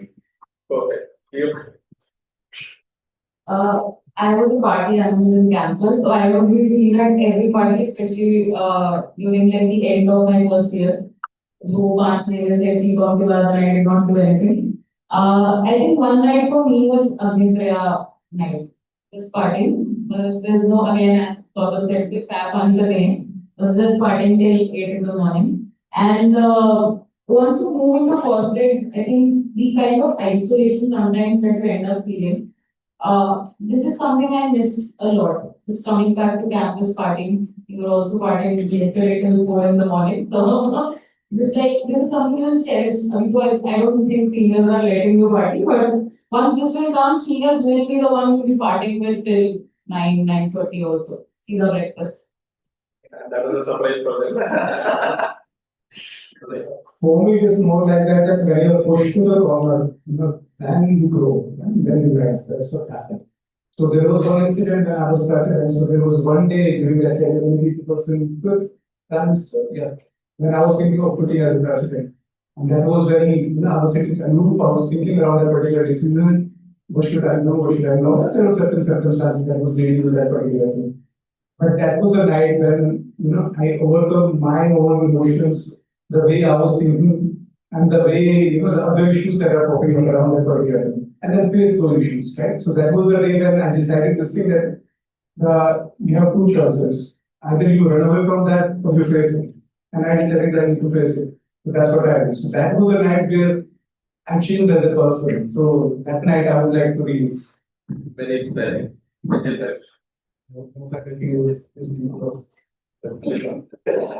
the life that I'm going to talk about, I've lived 100 times. We're not going to just do it. So the unofficial culture that we had said, as President Insite, in second year was every month, and we didn't have a fixed date, but every month we used to make the entire campus fun, right? Which was about celebrating all the placements in a good way, and also making sure that those who have not been placed, they also take that out of, comfort zone. And having friendly conversations with you, bhai batana how do I crack in this interview, I'm not able to crack estimates, I'm not able to answer this question. So well, that was another motive. But I think every month we used to do crowd funding, and obviously we used to bring 42 from that. So what I like to we used to party through the I was wanted to singing music and everything. So I remember at around 3-4 a.m. just imagine 40-50 of your batchmates or juniors just lying on the ground, looking at the stars and singing songs. Yeah, Joey, and all these things. And that is today when I look back, I don't talk about the. Do you remember that Kimura KK case? Do you remember that case? We don't talk like that. We say, do you remember the night we partied till 4? Do you remember when we went till the lake? We were throwing the stones. I think create those moments. Just don't end up creating only those moments. Create those moments, create those memories, because after 2 years, that is something that you will cherish. For me, those nights were a sort of thing. Perfect. So looking back, what felt chaotic then, but which now feels beautiful and nostalgic for us? There was a lot of chaos, I assume. Honestly, at that time, everything was chaotic. We were at the Karna Sansthan and everything was literally chaotic. We need to go from H1 to institute where we need to take classes, then we need to go to the auditorium, then from H2 there, we will be transitioning at night, maybe around 11 o'clock, we are going on highway, we are crossing highways and reaching to another hostel. So all those challenges were there. I believe you guys will not even think around those challenges right now. Infra was also not at the same level, but we were lucky we had ODI. So I wish they need to travel 10 kilometers, we don't do it. So that's what was the case. So everything was chaotic. But even in those chaotic moments, we build those bonds with each other. We come together as a batch. And that is the most important thing, but we always get. And it is very nostalgic. We used to have a lot of fun parties. We used to, the way he is saying, we used to also have the country and then we'll be celebrating birthdays for everyone. So we started that thing in H2, then it started in H1 also, H3 also in some places. But in H2, it was almost like customary that every birthday will be celebrated and it will be always celebrated with GPL. So that's what it used to be there. I don't know how it is right now, but it used to be that there. And so they are the old hostels. So there were 3 hostels, H1, H2, H3. There were 3 hostels there. And there was one guy who was, always there in every party. He'll always get the GPL. So there was our close friend, dear friend Teja. So whatever happened, we always call Teja. Teja, come here. So that used to happen. So those were the moments that we built at that time. And those are very, very nostalgic moment also. It was chaotic at that particular point of time, for sure. No doubt about this thing. Even in previous batch, our senior batch, so one of our, he is the, I believe he is the silver, he was a silver medalist. He lost his life. while transitioning that particular round, so that would happen. And he was really a bright student, so all of us felt sorry, but at the same time, it brought that sense of responsible behavior in our batch and in our coming batches also. That's what happened there. So that is also very, very important. Have fun, enjoy your life, but take care of your safety. Take care of safety of your own batchmates. There is not only you, it's your batchmate. You take care of two people are going, so you need to take care of each other, that you should cross whatever challenges they are together. No one should suffer. So that, and honestly, even now, it is like that in our batch, if we need to approach anyone, we can approach. We can talk with them. We can have conversations with them. We can start from the same thing where we have left. So many of them we are not in touch right now. Honestly, that we are not in the constant, but whenever we are going to connect, we can go and talk with them the same way we used to have in the campus. To build that bond, that is the network what you guys need to do. And your batch is the one that is going to be with you. Your seniors are going to be with you throughout your career. So then you will be maybe somewhere around 50s, 60s. So these will be the people, some of them would not have hairs like me, and someone would have. They'll have gray hairs, gray beard, whatever. But these are the people with whom you are going to live your life, your career. So just take care of this thing, build that connection. The question is, what was chaotic back then and that's not chaotic now? Which feels nostalgic, yes. I think it's something that we already covered. Similarly. I don't know, but I think something that I say is MBA should be here. If you're looking for a structured MBA, then probably you're not looking, you're just looking for an MBA card. Nothing beyond that. I just want to be brutally honest. MBA should be chaotic as much as possible. It should be full of chaos, full of unlearning, relearning, ups and downs, because I tell you why. Because the moment I mean, if you live this journey for 2 years, full of good things, bad things, and when you enter the corporate, it will be very easy for you. Today when I'm awake till 3 AM, sometimes when a product has to be launched and growth strategy is to be executed, and I have to be awake till 2-3 in corporate language, that's how corporate people talk, right? It is a cakewalk for me because I've done this 200 times. I've lived that chaos. That there was nothing and I had to build something out of nothing. And I'm passionate. That suddenly something happened, a crash will happen or something else happened, and I'm solving issues listening to people at 3 or 4 AM in the morning. Right? Or at 8, 9. So I think to that answer, MBA should be chaotic. If your life is not chaos, then you're not really doing an MBA. You're just passing others. Being very honest. Because if you live a very chaotic life over here, just not health, not taking a tour on your mental and physical health. But if your life is a chaos, that's a beauty, because after this, it will become very easy. But if you take the other route, if you try to live a very easy life during your MBA, which is not chaotic, which is not full of troubles, you then would have to be very lucky that you would experience the same thing when you join corporate.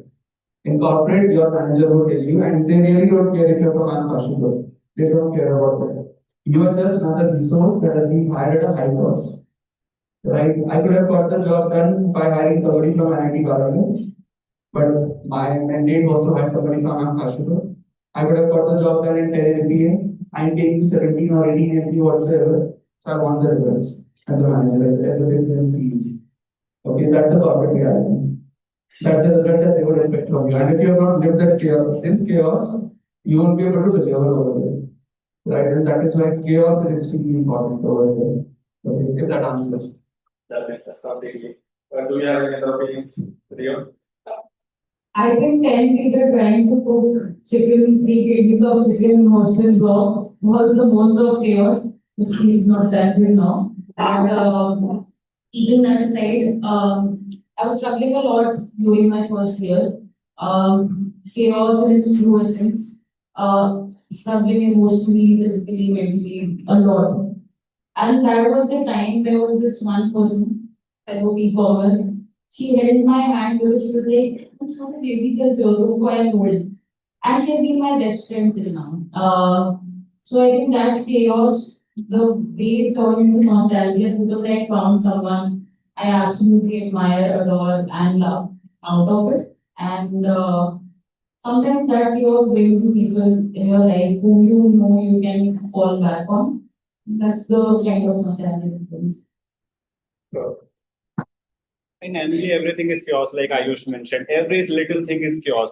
Like once I will share a story, like our exams was about to start from Monday. Our exam was about to start from Monday, and Saturday night we were partying till 4 a.m. Someone mentioned in the group कि यार नैनीताल के ना मोमोज बहुत tasty होते हैं. So mutton momos, if someone is from Nainital, सही में हाँ बहुत अच्छे होते हैं. तो I remember me, two of my friends, Varun and Yash, 9 a.m. we are sitting in the car on Sunday morning. Monday's our exam, and we are on the way to Nainital. We had momos, we did boating, and night we are coming back. So and then while coming back in the evening, we were completely chaotic. यार कल exam में कुछ पढ़ा नहीं and momos खा के आ रहे हैं. So but exam was easy. We did that. Now we think it was one of the most nostalgic part of our MBA journey. Ki certain moments, 3 people are going to Nainital just for momos. So these things you remember after MBA. First year summer placements were completely chaotic with academics, student bodies. Now I feel कि यार इतना क्या tension ले रहा था उस time. It was so easy. अभी हम सोचते हैं कि 12th में we gave board exams. That time it was chaos. कि board exams you have to pass. Physics is difficult, maths is difficult.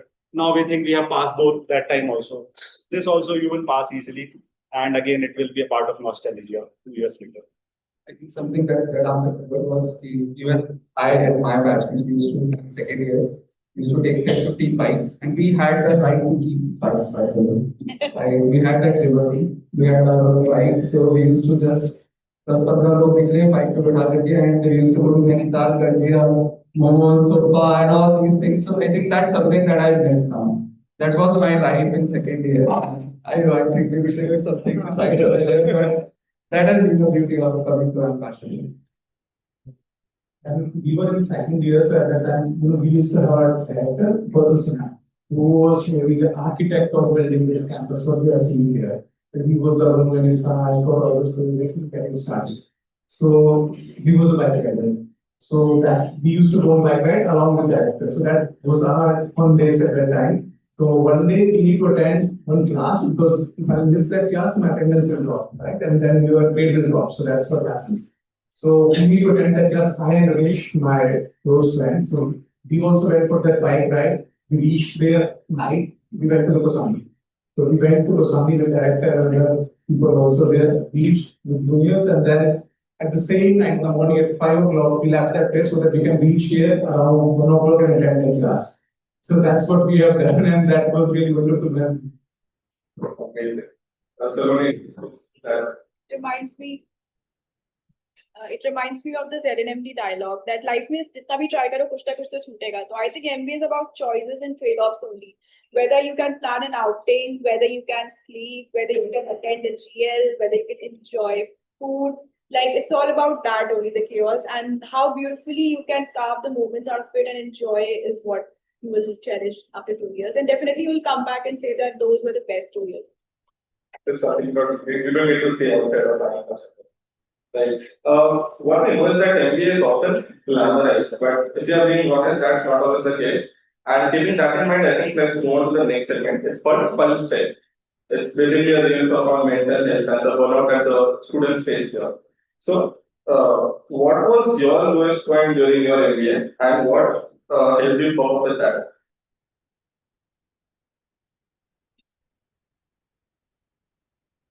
We have been getting a lot of cases of students being stressed out. They have a psychiatrist here at the wellness center as well. So, something you would like to say right now. This is a very controversial answer, and इसके बाद अगर मुझे कभी campus ना बुलाया जाए तो you know that this is the reason. So when I have come for my MBA, and I'm sorry, but trigger volume death is going to get a little serious, but I lost a very close friend of mine due to suicide. And when I come to my MBA, it was a very tough time for me altogether. And then I decided I'll join the best committee on campus, the placement committee. Like team of batch. Yay! Only to realize it was कहते हैं ना कभी-कभी when you step into things and then you realize ये तो नहीं करना था. So that happened with me. 4 months into BCom, I realized I cannot book after BCom. I was in a very bad state of mind. to the point where my mentor in PCOM, so PCOM you have individual mentors, I think it's in all other committees as well. So my mentor in PCOM used to take me out for these ice cream walks, and we would have long discussions where I would tell her that I can't do this, I can't do this. Though I was just constantly crying and telling her, okay, I can't do this. And then one day, I did not tell her that I can't do this. I just said that I want to quit, and I know for sure. Can you check my mail? And she was like, I'll give you a mail template, just copy paste. That's what she did, because in her first day, she had also written a mail template. And the moment I left BCom, it was not as if it was all glamour for me after that. I was put on medication because of my mental health. I was in medicines for almost 2-3 months. I could not go to classes because I would be so sleepy. Antidepressants, if anyone has taken, it puts you in a very anxious state. You sleep almost 20 hours in a day. I would not leave my room for like 6-7 days straight. I would not be seen in campus. That's when few people held my hand. Bhavna Malhotra, who was my immediate senior and also the president back then, she used to come to my room just to make sure after 4 days I leave camp, like my room. Udan, उस time पे हुआ था, I think 3 days or 2 days my event. I did not go for it because I just could not get out of my bed.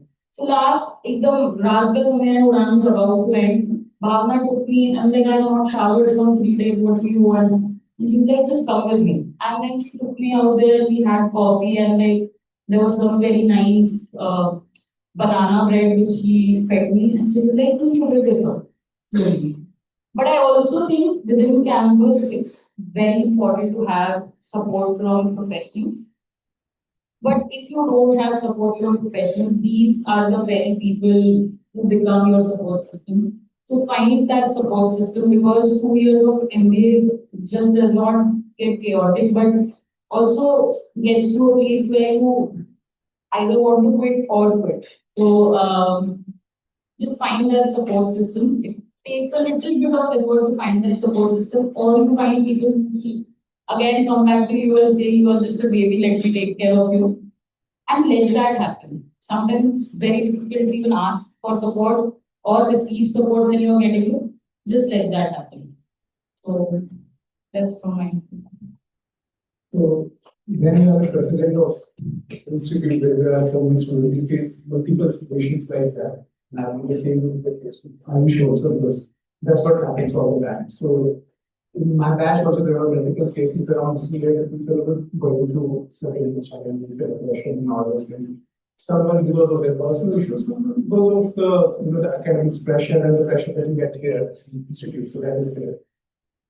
Couple of them quit. And a couple of them got right. So they maintained and they did all those things. You maintain the privacy of those people. I'm not going to put the name of those people, those students. What happened, the most important thing as a president, what I used to do, and along with my friends and other council members also, we used to visit rooms of people. We used to visit, see that how they are. We'll counsel them. And counseling is not that we are doing some favor there, right? So they are our friends, they are our batchmates. Accounts don't make someone different. If someone is getting low at, that person is different from us. Even that person needs support, even the person who is getting good at that person also needs support. Right? Because there could be the cases of someone is really good in accounts and that person is not getting placements. So it can also happen like that in this. So you need to support that. So that's what we used to do. We used to go there. And at the same time, we felt this realization that we need professional help also. So this counselor on our campus, we started at that time. That's what we started at that time. The council people can approach them so that they can have their own PVC also around that. But despite that, even if someone is approaching counselor, if you are aware that some of your friend is going through that particular thing, please visit. Maybe that person is not going to speak with you. He or she is not going to share anything with you. But just to make that person feel comfortable that you are there. Whatever happened, you are there and you could be that person, you can stand there. Just that feeling of, there is someone with you, it matters a lot in the countries. So I request each and every person who's sitting here, just hold hands. That is very, very crucial. And that's why I repeat again and again, maybe I'm repeating this in the fourth time or fifth time, that come together as a unit, as a match. But that's when you hold hands and go together. And it's not just about this life, right? It's not about this 2 years. You know, even after these 2 years, these circumstances will pop up in your life. Maybe with some colleague there, maybe the same person with whom you are sitting here. At that same time, just have this virtual you, right? That you'll be standing with the other person. And when you need it, then other person is needed. We need to build that network, we need to build that ecosystem. And that's very critical, very important at IIM Kashipur, because we built that, and I'm sure that same tradition would be going on there also. Please continue the same tradition of supporting each other. Can you please have a round of applause for this answer?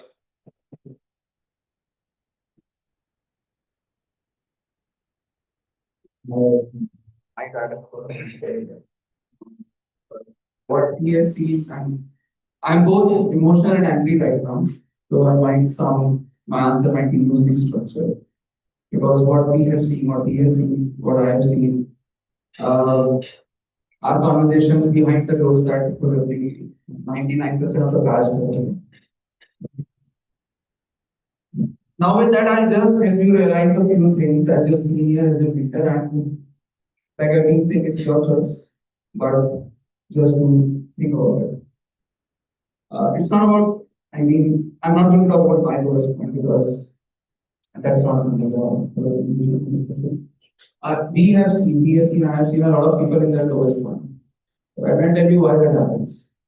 Because a lot of times people play this global shit, right? And it is because of your mistakes you experience your own lowest point, right? And there's somebody else is going through their lowest point because of your unnecessary, maybe games that you play at campus, right? That's one. Second, you blame BCom to bring in lower sort of companies about politics or maybe counselors, any other company for that matter. I would just tell you, try once to get one off-campus interview. Forget about job. Try once to get one off-campus interview. So, it's very easy to throw the blame on somebody else. It's very easy to do mistakes. But it's very difficult to understand what is the real problem and how to solve it. Right? I think what I'm trying to tell you is that your lowest point could be because of you, could not be because of you, could be because of some other variable. But whatever that is, right? Feel confident enough, be confident enough, have that resilience that you would get out of it, right? I have lost somebody just a few months after the BGP because of this entire politics or trusting somebody you shouldn't have trusted in the first place, a bad part of mine. Right? And we have heard these stories what Davinder is saying, all these stories. So I think as soon as you identify somebody's lowest point, and by no means I want any one of you to feel sad, but I will see a few, very complex spaces or what's happening. Life is 99% chill at IIM, chaotic but chill, but 1% is wherein you should get serious. Right? 1% is where you should take ownership. You should not think about yourself, think about somebody else. If you can live your life that because of me, somebody else did something. That's you as a human being. It's not me who I am as a human being. You can live your life with that particular fact that because of one thing that I did, it had a butterfly effect and somebody else got affected.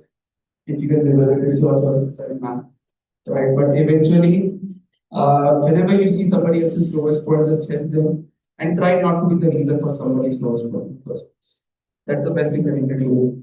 यहाँ से job नहीं मिल रही तो एक tag है आपके पास, you have an tag, trust in yourself, pay yourself alone. But don't play politics just to play with somebody else's game. Right? Don't play politics or all these. I mentioned the term I won't repeat it again. Right? The thing just to somebody outside the campus is going through mental problems just right. So I think that's what I was saying. Just didn't want to make the conversation too serious, but the question was in a way demanding that particular thing. Right. So this is something very necessary and often not spoken about. And we thank you for your insights. Looking back, would you have done anything differently? that you now realize that you should have? I would have studied. Because for the last 2 to 3 years, I've been teaching a lot of people across B schools, product management roles. And sometimes I feel that and today, by the way, in B school, you don't study product management growth. Whatever Davinder are delivering in our jobs, we didn't study much. Probably here at IIM. But if I look back, I think thoda sa, if I would have studied a bit more, maybe it might have helped me. That's just one thing, because I did a lot around student bodies, a lot around other things as well. But that's one piece. Gosh, man, it was a very class people birthday of Very honest answer. Anyone else? Are you very happy with? I think same answer. Others are gold medalists, so they have studied very well. So for me, yeah, I would have studied a little. Yeah, I would have studied, I would have gone. It's a sort of thinking back, but yeah, everything was new thing for me. So if you ask me, my journey was really bad. And I just want to share one nugget around this point, that you can help someone who's sitting there find meaning of your life, why you are here. Once you find the meaning that why you are here, then you can carve your path. So just reflect maybe 10 minutes today on, sit and reflect for 10 minutes that why you are here. What is the meaning of your life and what you want to do? That's it. Just think around, you need to find the answer, definite answer. Maybe you have 2 years to find those answers. But even if you think that the mission will happen there, when the right time will come, you get the answer for that. Yeah. Okay. Do you have any other answers? Mental health is something that I'm very vocal about, and the reason that I changed my work recently was that it was from that cause. So I got to know a lot about mental health by working here. Like, it's a US-based company which is giving mental health support to Indian immigrants. So when you step out, let's say even being an Indian, when you go out to a different culturally different place, you cannot easily blend with people, and you need to seek support. And the same happens when you enter a peaceful also. It's diversity, you have people from different backgrounds will come, you might not be entering from a very professional course. So definitely it's not that easy to blend in. So what I will suggest you that find some good hobby, it'll give you happiness, make some routine, it'll again set your timetable and you can focus and divide time accordingly and connect with nature. Like, I had the fortune and the privilege of visiting different peaceful campuses. I visited SPJ also, but the beauty of the campus that I am Kashipur has, you will not find it anywhere. So connect with nature, reflect upon time, like Davinder said, have some 5-10 minute journal routine, write down how you spent your day. It will give you happiness, it will give you self-awakening, and definitely you can have some win. Okay. I think no regrets as such, but I did not party enough in second year. So. Important listening, guys. Now let's move on to my favorite segment. It's called Micro.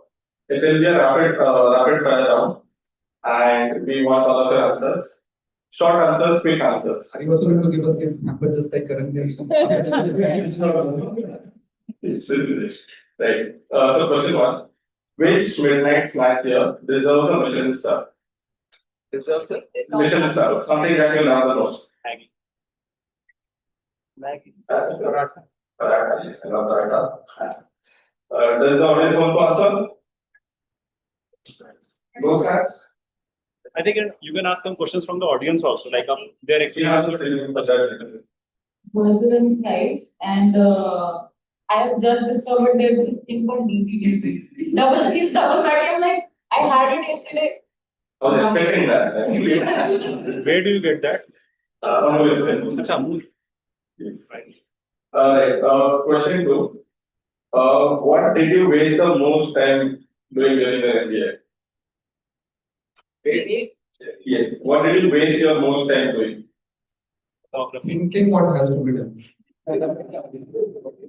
I mean, a lot of time was wasted of thinking, karna hai. We could have just executed. Right? So, Any other answer? I wasted a lot of time on photography here. Campus is so beautiful. Yeah, I don't blame you for this. Okay. One thing you wish the professors knew about the students. Yes. The students in general, like something that you wish the professors knew. I think professors knew most of the things. They are partying and other classes might not be good. I think the professors knew most of the things. When you are partying, are you sleeping in the class? Are you attentive in the class? whole night parties going on, some birthday celebrations going on. I think they knew everything. The professor should know the university candidates. So if there are some university candidates, there should be some list that should be shared with them. So these are the people so that they could be sensitive around that. That's what I have seen, that even if it's not their intention, sometimes some comments like that which are insensitive. So you also be considerate around this thing, that maybe that professor is not aware about the challenges what you are going through, whatever are your challenges, and they pass those comments not in bad faith. At least that could give some relief to you. Do you have any answers? I think one thing the process should learn, those that can also. We already have the PPTs, how they ask questions. So it's time they change their pattern. Okay. So if you were a professor, you offer just one class or one subject, what would that be? What would you teach? Visualization by Vivekanand. I think it's my favorite method. Which subject would we teach? As a Yes. professor, What would you teach as a professor? I'm a for product management. I've taught it in multiple schools. I've had around. So if anybody wants to learn product management, I would love. And there is a subject called product and brand management second year. Just spoilers, that's 99% brand management, 1% product management. Right. So I think that's one subject I would love to teach. Okay. Love to teach how to learn. How to learn. Perfect. Amazing. I think for me it would be diversity, equity, inclusion at workplace because that's something I already teach. So Amazing. What is that one course that you never expected that you'd love, but somehow you actually did? microeconomics by Professor Mamuli. Very surprised. I actually learned it because the way he taught. Yeah. talent management by Google Man. Love it. It was an organizational communication. I never thought that I was going to learn that much there. So there was a professor, Evangelos Akandros. He was a Greek professor who was as a guest faculty. He was there. And I used to, it's literally I was jamming with him for multiple hours, maybe 3 hours, 4 hours, just having conversation with him. But that's how it used to happen at that time. And then that course helped me in, gaining critical thinking skills. So that's what happened. But till that time, I didn't get that much exposure on the critical thinking. From even the professors who were there, they were teaching everything, but critical thinking was the one thing that I was not getting. So that exposure I got, and I was never expecting that I'm going to get this thing out of that particular class. So it was really helpful. Is it audible? Maybe it's It's for- good topic. Yeah. So I think I would say two things here. Other than microeconomics, sir, outside of microeconomics, yeah, given by Bangladesh, sir, was one of my favorites. And when it comes to subject, I think something that I am still executing in my job is design thinking and innovation. Right from that is something that was introduced for the very first time in 2019, and I think it's still there. And it is something that Perfect. Very fun question. I think we know your answer for this. How many hours of sleep did you get during the exam season? Will you not manage that? what is If we are not partying, then we used to sleep a lot, and if we are partying, then we did not sleep. Fair enough. In our case, exam time was the best time to sleep. Exactly. So that's how it used to be. Otherwise, we don't get time to sleep. Okay, fair enough. What is the most bizarre reason that you have given for not attending a GL? The funniest reason you can think of. I was once kicked out of a GL because I did not clean shave. I just used a trimmer, and it was an online GL. My seniors could see some beard here, and they kicked me out of the process completely. Okay. That time we were introduced to Canva, so I designed a card and mimicked a festival at home, and that's how I came to see it. And please don't take any ideas from this. And not for entertaining all this. I used to attend most of the GLs, but one reason I had for a class, and it was a real reason, that we were coming from Delhi to Pantnagar with a flight. And that flight, so as per protocol, it took 3 turns and then it went back to Delhi. And my class was at 2 or 2:30, whatever.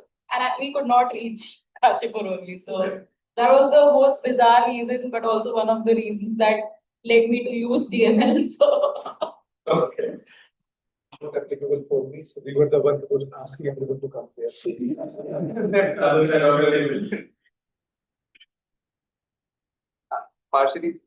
Partially the same answer. Works, and I don't know this person, and it's black works. So I just told CRC person that my relationship is big, I need to go to Delhi. This entire event, so there was someone where I could show that it was a 2-day conclave. Day 1, 3 people are coming from consulting, some CHR was coming, and everybody was supposed to be there. And I just didn't want to be there. I said, like, my relationship was saying, please. I don't want to do it. Perfect. What was the most overrated campus phrase or buzzword during your time? Like you have heard BCP. Product management. Because I also felt during job that it's the sector that matters. Like we had this buzzword of product management during campus placement, and I think it's still ongoing. Though it's a very good line, but I think it's the sector that matters, whether it's finance, whether it's like BFSI, or whether it is consultancy. So think in that time that you don't go by product, project, or like role specific. Think in the sector that you want, which is one of the misconceptions during interviews.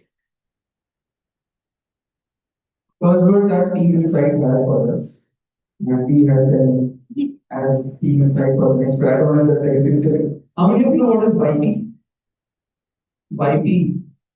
Then somehow the legacy.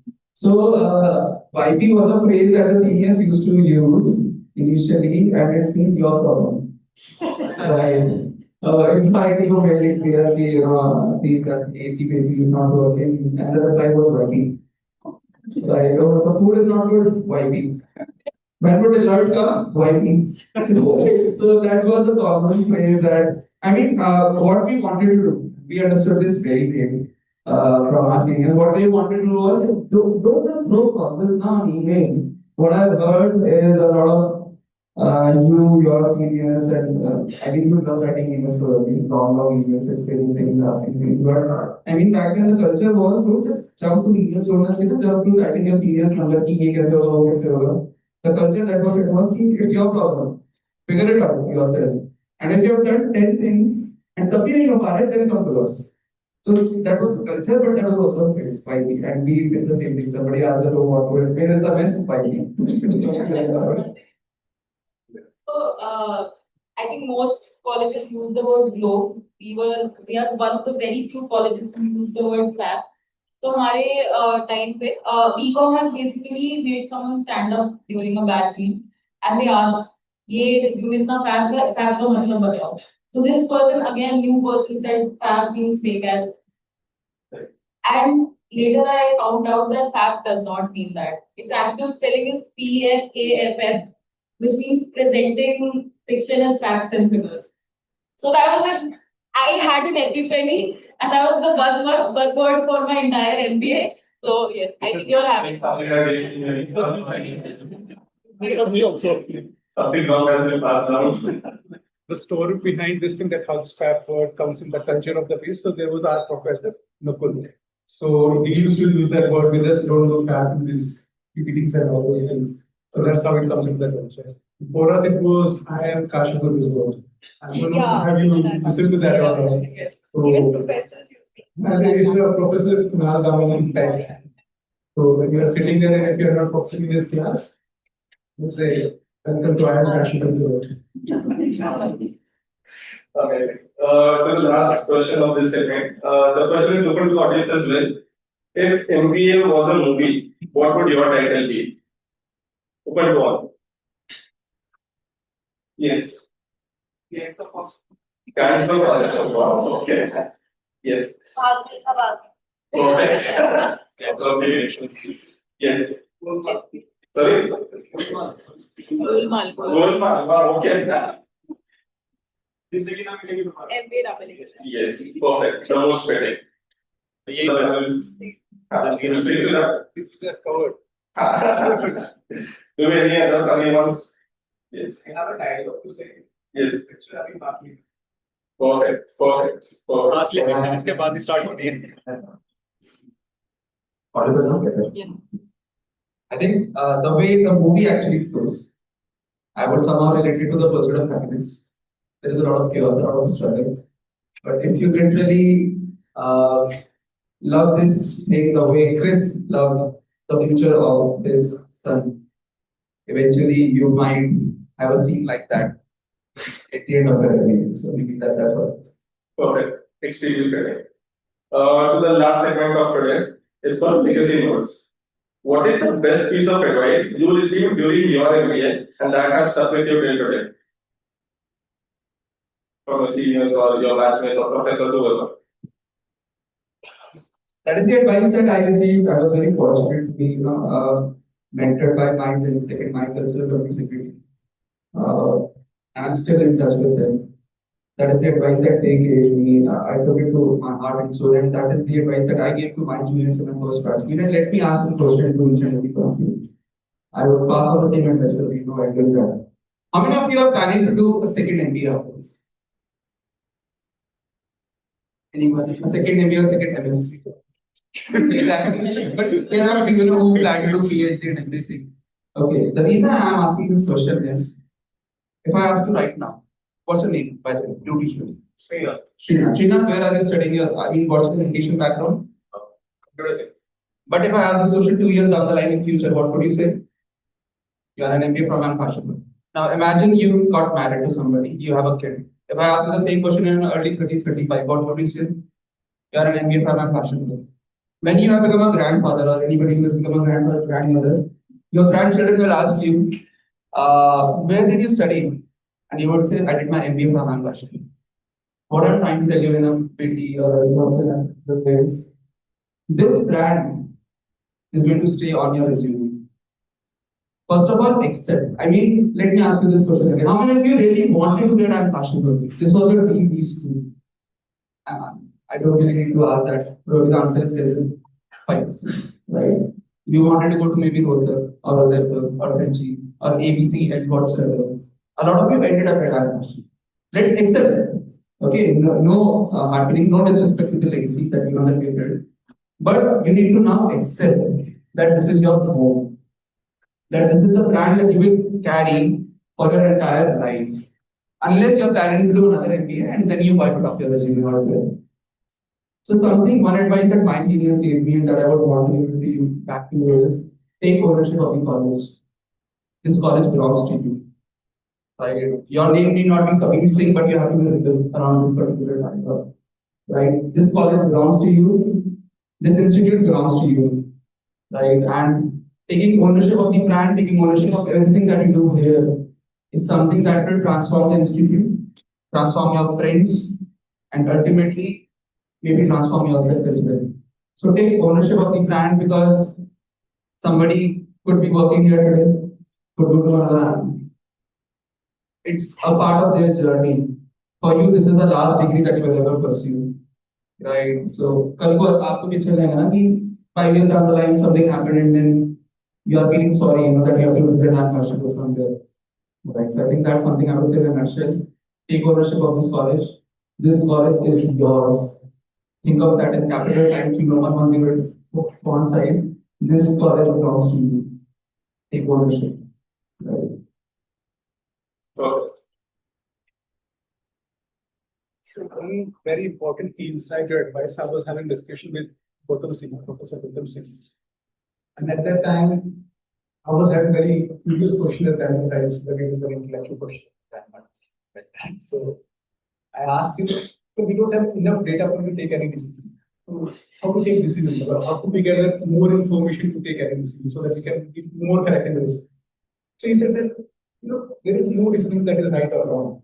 It's just the outcome that we see.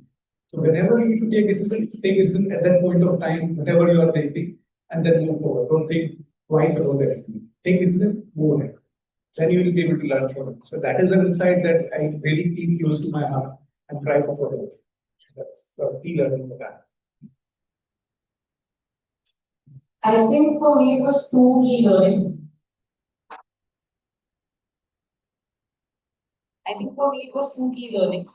One which was passed down and one which became a philosophy for me after that. The key learning that came out was look beyond the walls of MBA and IIM. Just don't think that while IIM Kashipur is the college you need to own. Also know there's a lot more world outside of it that you have to keep exploring while being in your MBA. Talk to people from other colleges and campuses as well. Talk to people who are industry leaders. It's not very difficult to reach out to them. Sometimes LinkedIn works the best. Do those things after a certain point of time when your chaos settles down a little bit. But look beyond these four walls. Secondly, just two words, ki ho jayega. Sometimes you just want someone to pat on your back and just say ho jayega. And that really helps you. 2 points. 2 points. This one learning which I got from one of the professor, and coincidentally, it's the same learning I got from a professor in my undergrad also. So I was surprised that two different people from two different colleges gave me similar advice. If you are a part of a good institute, you will never fail in life if you are doing work. If you are aggressive, you will not fail in life. Suppose you get a low placement from here, but you have skills, you have a tag of a good college, you will definitely succeed. One of my friend, she got a low package from here. She is now part of Google. Okay, बहुत अच्छा package है, मतलब 4 times package jump. ठीक है. So everyone gets succeeded if they are part of IIM Kashipur or any good IIM if they are working. Just don't feel lost. कि यार मेरा placement यहाँ कम हुआ, I am getting low marks. अभी life बहुत है बाकी. And second learning was कि I was doing breakfast with one of the professor today morning. So this is for regarding placements again and mostly for freshers. The MBA is beyond textbook. Abhi, you are here, job people like who have work experience, they might have some better skills than you, and you will be lacking those skills. And for 2 years, you will all be on the same board, studying same subjects, doing same case competitions. But what you do extra? Like, are you doing something extra to skill you? Are you doing some course, some activity, anything? It can be XYZ, anything. That will be a differentiator when you sit for final placements or you are in the real world. That will be a differentiator, what you are doing extra. So focus on that extra also, beyond your textbooks, beyond your IIM Kashipur journey, focus on something extra which you think I can do. Suppose you can be a good photographer. Try to find something good in that. Matlab, relate that to corporate, maybe do work for some corporate in photography to skill up. If you do not have any other skills, just try to skill up and beat anything. That's yeah, finding your niche basically. Okay. So My advice is very simple for corporates and MBA both is what you do.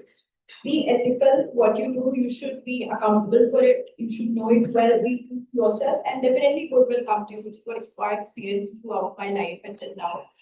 Even my campus placement got deferred, but then I landed up into a very good company. So trust the timing of God and things will definitely fall in place. And also try to avoid any sort of negativity that you have in the process, be it like any sort of peer pressure or any negativity, while let's say family pressure or anything, try to get rid of it and find your niche and what you like. Like we are able to tell our stories. So MBA, I think it's not just a degree, it's an experience. So make sure that it is worth coming. Just one point I'll add. The worst thing you can do in MBA or in any college is demean your college publicly. Like this is the worst thing you can do. Yeah. So you must have seen many people posting bad about any XYZ colleges. Like that's the worst thing. You have landed up in this college, like Aayush said, make it your own. Do not demean this college. That's it's very important point. Please keep it to your heart. And talking about that demeaning college, we have seen a lot of things coming up on social media. So like LinkedIn is also a job seeking and a job providing platform. More than an influencing platform, it is meant for this purpose. So make use of it in that way and try to curb your college reputation via that. Yeah. It takes a lot to build a legacy. All of us that we are seeing them here, it has taken a lot of effort for them and the entire batches to take us where we are right now. And we still have a very long way to go. So please take this to your heart and make sure you completely understand what you're trying to say. And rather than demeaning your college, try to be part of that change. If you feel something is not working out in campus, try to be part of that change. How do you want to bring in change? Collectively, mass mailing, what but try to be part of the change and bring change in this campus so that what you might want to demean today does not happen. So just to add, what everyone has said that the student career here, what happens when we are setting the culture, sometimes things goes out of the context. So I'm just saying that we don't wash our dirty linen in the public, but we wash them. So ensure that you are going to wash them in the public. So the statement, whatever government is saying, what you are saying, everyone is saying that it means that you should not go in public and do that again, but internally you need to do that. Only then you can sleep on the cleaning. So ensure this thing that internal processes are there, systems are there, where you can take care of all those things. And at the same time, especially whenever you're sending any mails or anything, posting anything, just think around this. If it goes public, what will happen? Just think once. Let me go. Not adding to this one because I think a lot of people have already been covered, but I think Saloni said one thing. Don't let negativity affect you. And it's not just for Aayush, but at any campus, by the way, across the world, there will always be some negativity. It was back then when I was at campus 2019. Something that helped me, heal when I was in my second year. I wouldn't want to give a lot of meetings, but I used to go to the lake. I used to sit there for 2 to 3 years. That made me a spiritual person. I'm generally sharing my experience with you. That doing that activity in term 5 made me a spiritual person. So within the campus, we have a lot of places where you could you could become a very different person. Who I was when I came to Kashipur and what I became, the moment I thought about it. The lake, a very simple day that never talked to me, had a very important part of my life. So if you feel a lot of negativity, maybe going to lake is one option. Going to terrace and looking at the sunrise. Like waiting for the sunrise and actually looking at it is another option. I know going to terrace is kind of not allowed as of now, but when it is, and it's okay to take a few minutes and so do that. It will help you a lot. Perfect. I think we have some room for questions. So the platform is open. If you have any questions.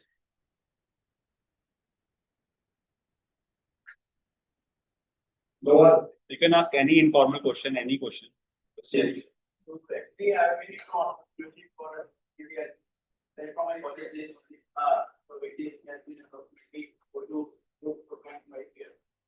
So it's basically a lot of up and down kind of thing. So and a lot of stress is also there. So how are you guys managing that up and down and how you are navigating that?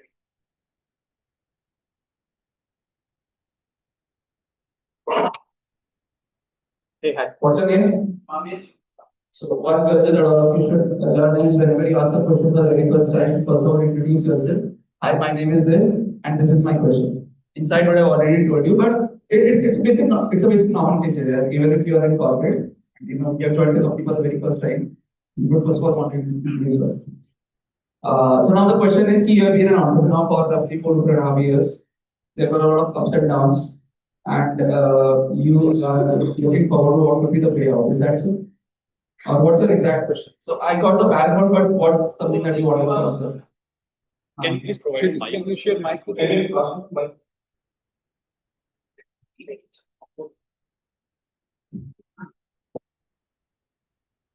Yes, sir. So I actually do entrepreneurship for most people. So it's very tough to do and lots of up and downs from while being in the journey. So since you are also an entrepreneur, you must be facing sort of that issues all over and whoever is entrepreneur. So how you are navigating that really and basically how you are focusing now. So that's what my question. I'm sorry, what's your name? Let's say you lost for it. Yeah, so there is always a struggle, right? I wouldn't really picture anything rosy right over here. 95% of founders they struggle to build something that they wanted to build in the first place. And even for me, by the way, I started my career as an entrepreneur in 2016. I built a venture for 2 years. I was able to generate revenue, but not scale it. And I didn't know what's the way out. How should I go from 6 to 7 LPA that I was earning back then to maybe 20, 30 LPA? And somehow I thought it to look at it a little bit. And it's to MBA. So and probably that's also your story. I think it's a struggle, yes, but just don't jump to entrepreneurship again. What you can do best is, and that's the same thing, buddy, that I did. I did not jump back to entrepreneurship right after my MBA. I decided to go for a corporate job. I decided to build a network out of just IIM Kashipur graduates. I wanted to learn how things are to be done. I wanted to be a part of a network or a team wherein I am directly working with the bigger entrepreneur, right? So if you do that post your MBA, I think for a couple of years, you might be able to understand what is something that you were not able to do previously, but then these founders are able to do. So learn from them. Don't just learn from your MBA, learn from them. Whatever happened, take this as a lesson, but proudly talk about it. I mean, don't feel upset or don't feel sad. I tried to build a venture for these many years and I was not able to do this, do that. So I'm feeling. Let me tell you one very simple story. It was 20th of June, 2018. I'm basically from Bareilly, right? So it's a 3-hour drive from Bareilly to Kashipur. I still remember that day because it was me, my mom, and dad who we all packed our bags. We were coming to Kashipur, and for 3 hours straight, I was looking out of the window. I was so shit scared. I was so in that particular nervous zone that I would just leave this college in 3 months. I would not leave. I would be thrown out of the college in 3 months, or I would maybe just run away just like Hrithik Roshan ran away in the movie Lush from IIM because I was creating my venture for 2 years. I could not scale it. Oh, and I think all of you might have joined your WhatsApp groups even before you came to the campus, right? So people were introducing themselves. I'm from Amazon. I'm from this Walmart. पता नहीं क्या-क्या company जिनका मैंने नाम नहीं सुना. I'm a software engineer and I'm a this, I'm a that. I felt so bad for myself. Who are you? You are not from IIT, you are not from NIT, you are just from a local engineering college. You decided to build a venture which you could not scale. So, Mittal, you are bound to fail in 3 months. I was speaking to myself, for those 3 years, right? And the induction and the grill, that I gave to myself, that I put myself again during the induction and, a few weeks down the line, transformed me completely. So for all of you, not just symbolize, a lot of you don't have stories, don't have real fancy stories, at the back.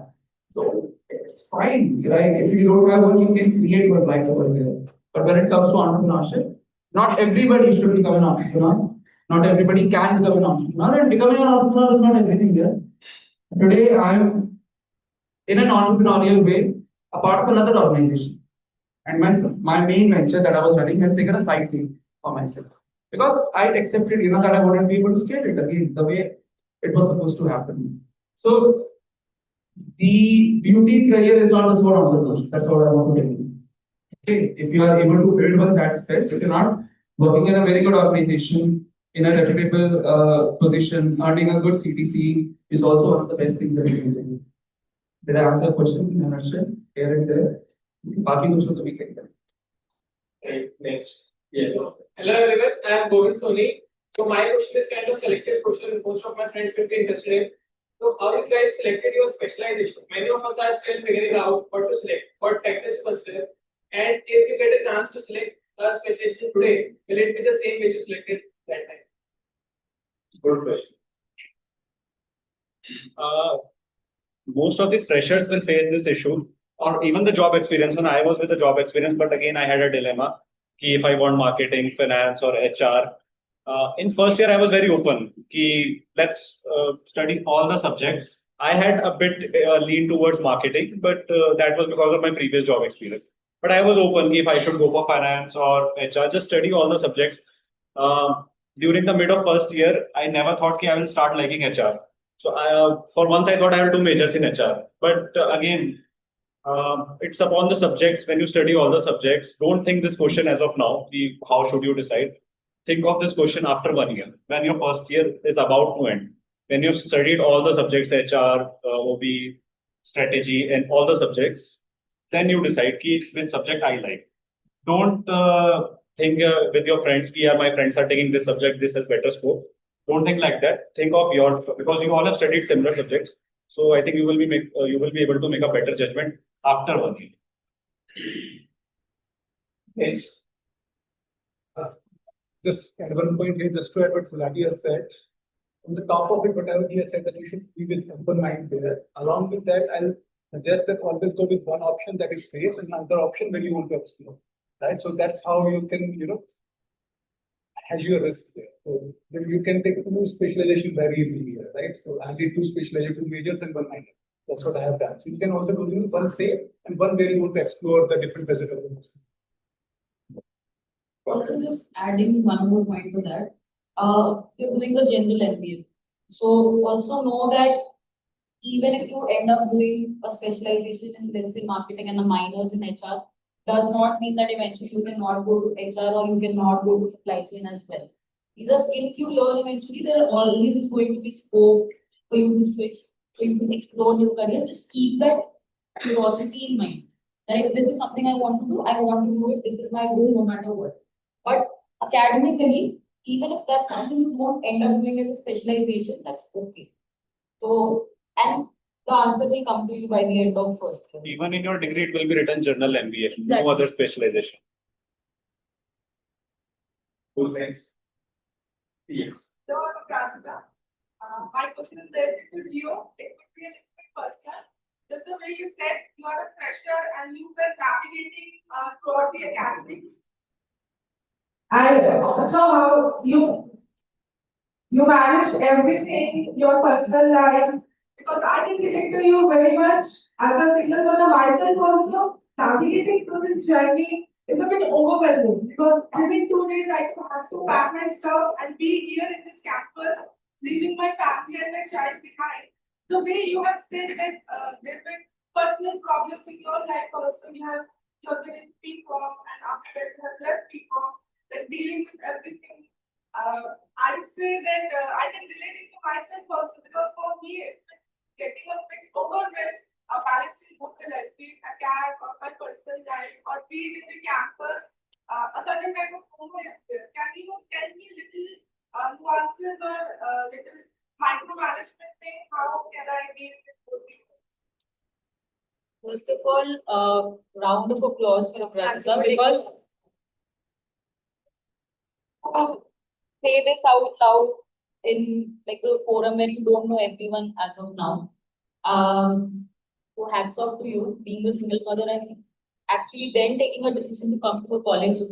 It takes a lot, and I'm sure there won't be a lot of people on campus with whom we'll be able to relate in terms of stories. But like for me, the only thing that worked out was taking support from people. There's no frameworks or tips or tricks that I can give you. It was very chaotic. I was just doing things as and when they were coming along. Just one day the snap happened that I'm done with my own BS and now I have to like figure it out. But in terms of the fact that you have a kid at home, I'm sure you must be having a little bit of support at home. Keep seeking that, and while also build a support system here. That's what's going to keep you going because homesickness will yoga. So that support system is everything that will keep you going. Plus you're building a great life for yourself and your kids, so that's going to be great. Keep that motive in mind. But we can connect personally. Thank you so much, Leo. Who was next? Okay, yes, please. I'm not qualified enough to first of all answer the question, but one of my batchmates, he was a doctor, he had a kid, and he came to IIM Kashipur just to learn management, right? I'm not so sure what's your real reason, but I think instead of maybe trying to do anything and everything, because that is the premium priority, the one that you left behind, that is your priority of life. This is a temporary thing. What B2 and B2 is the name of the doctor, my husband. I once asked him, the B2, why are you here? Because you're in your early 30s, you have a kid, you have a family, why have you come to Kashipur? He said that I want to build my own hospital. right? And that is why I have talked to IIM Kashipur just to learn how to build businesses, right? And I think what I would say is just prioritize attacks, prioritize your real reason, and I'm sure the universe is watching you, right? Don't run behind a lot of these things. At the end, the balance is for each and every soul. You have sacrificed a very big thing, and I'm pretty sure it is going to come back to you. It's again, please have a good round of applause.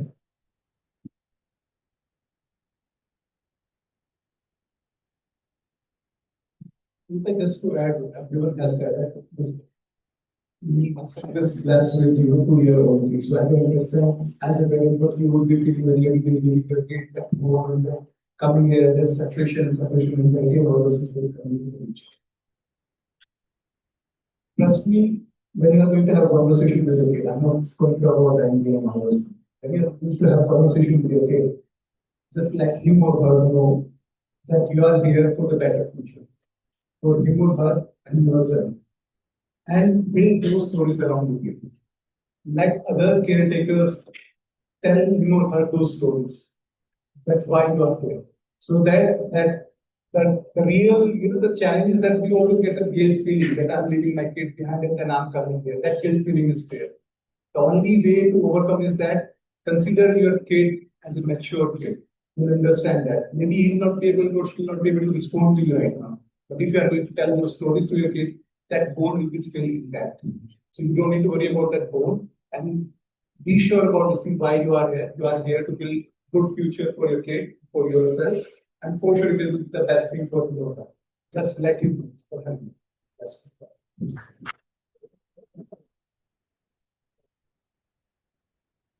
Thank you so much. We have for one more question. If any. I saw some hands up for this question. The last one. Perfect. Anyway, it's very rare to have 5 million journeys converged into one way. And it is even rarer still to listen to the real stories behind the resumes also. And big thank you to our panelists today for being honest, open, and incredibly generous with their insights.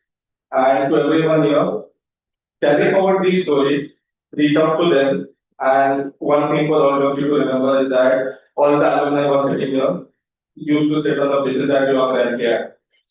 Make sure you learn what you can out of this session, succeed in your life, and make yourself proud. Thank you.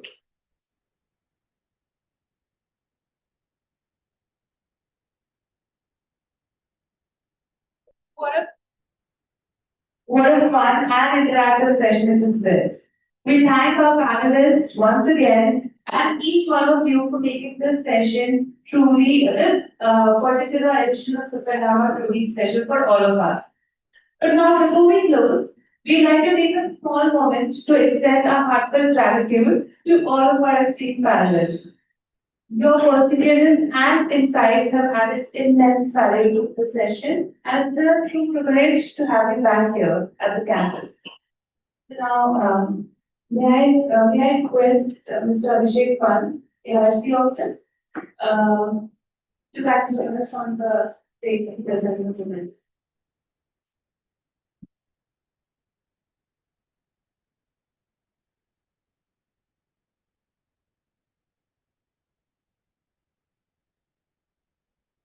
Ayush,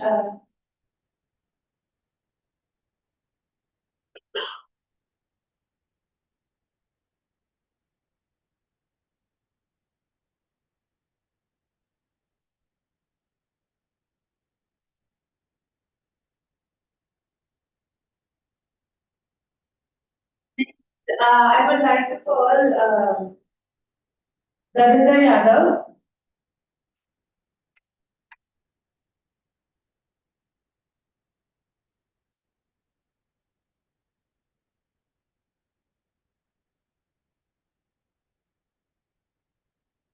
Now I would request Shitesh Nagar, Secretary ARC, to come and give the momentum to Rio.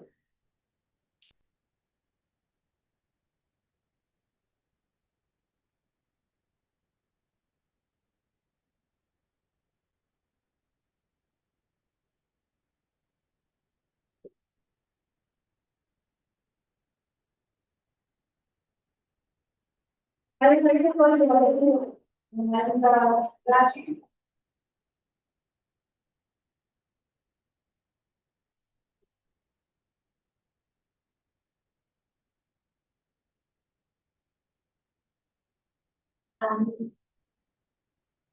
Because I would love for you to present the moment further to Saloni Singhal.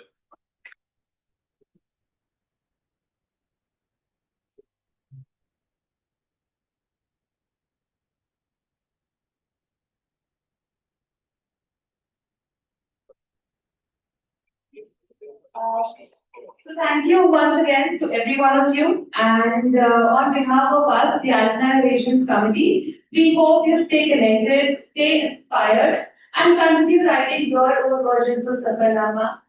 And thank you, everyone.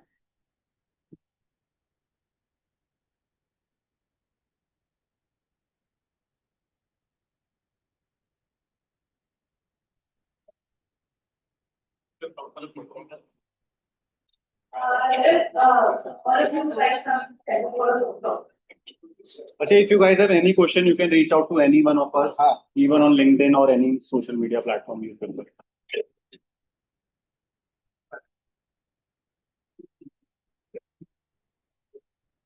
What do you want? Yeah.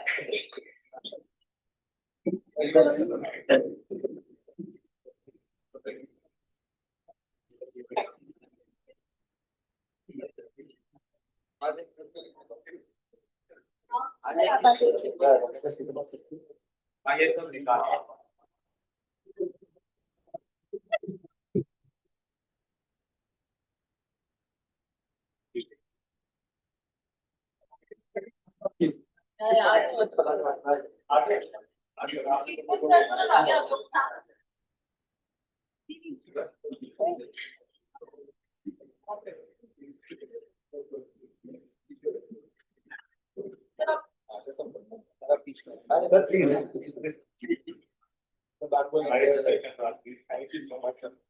I am looking for Abhijit, visible?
On three.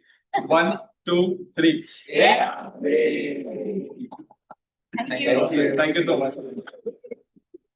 Attendance के लिए बोलना है All the best everyone for your journey. Guys, first, you take 10 minutes, for a second, and please take all the marker and water bottles, even if they are empty. Not a single bottle should be left here.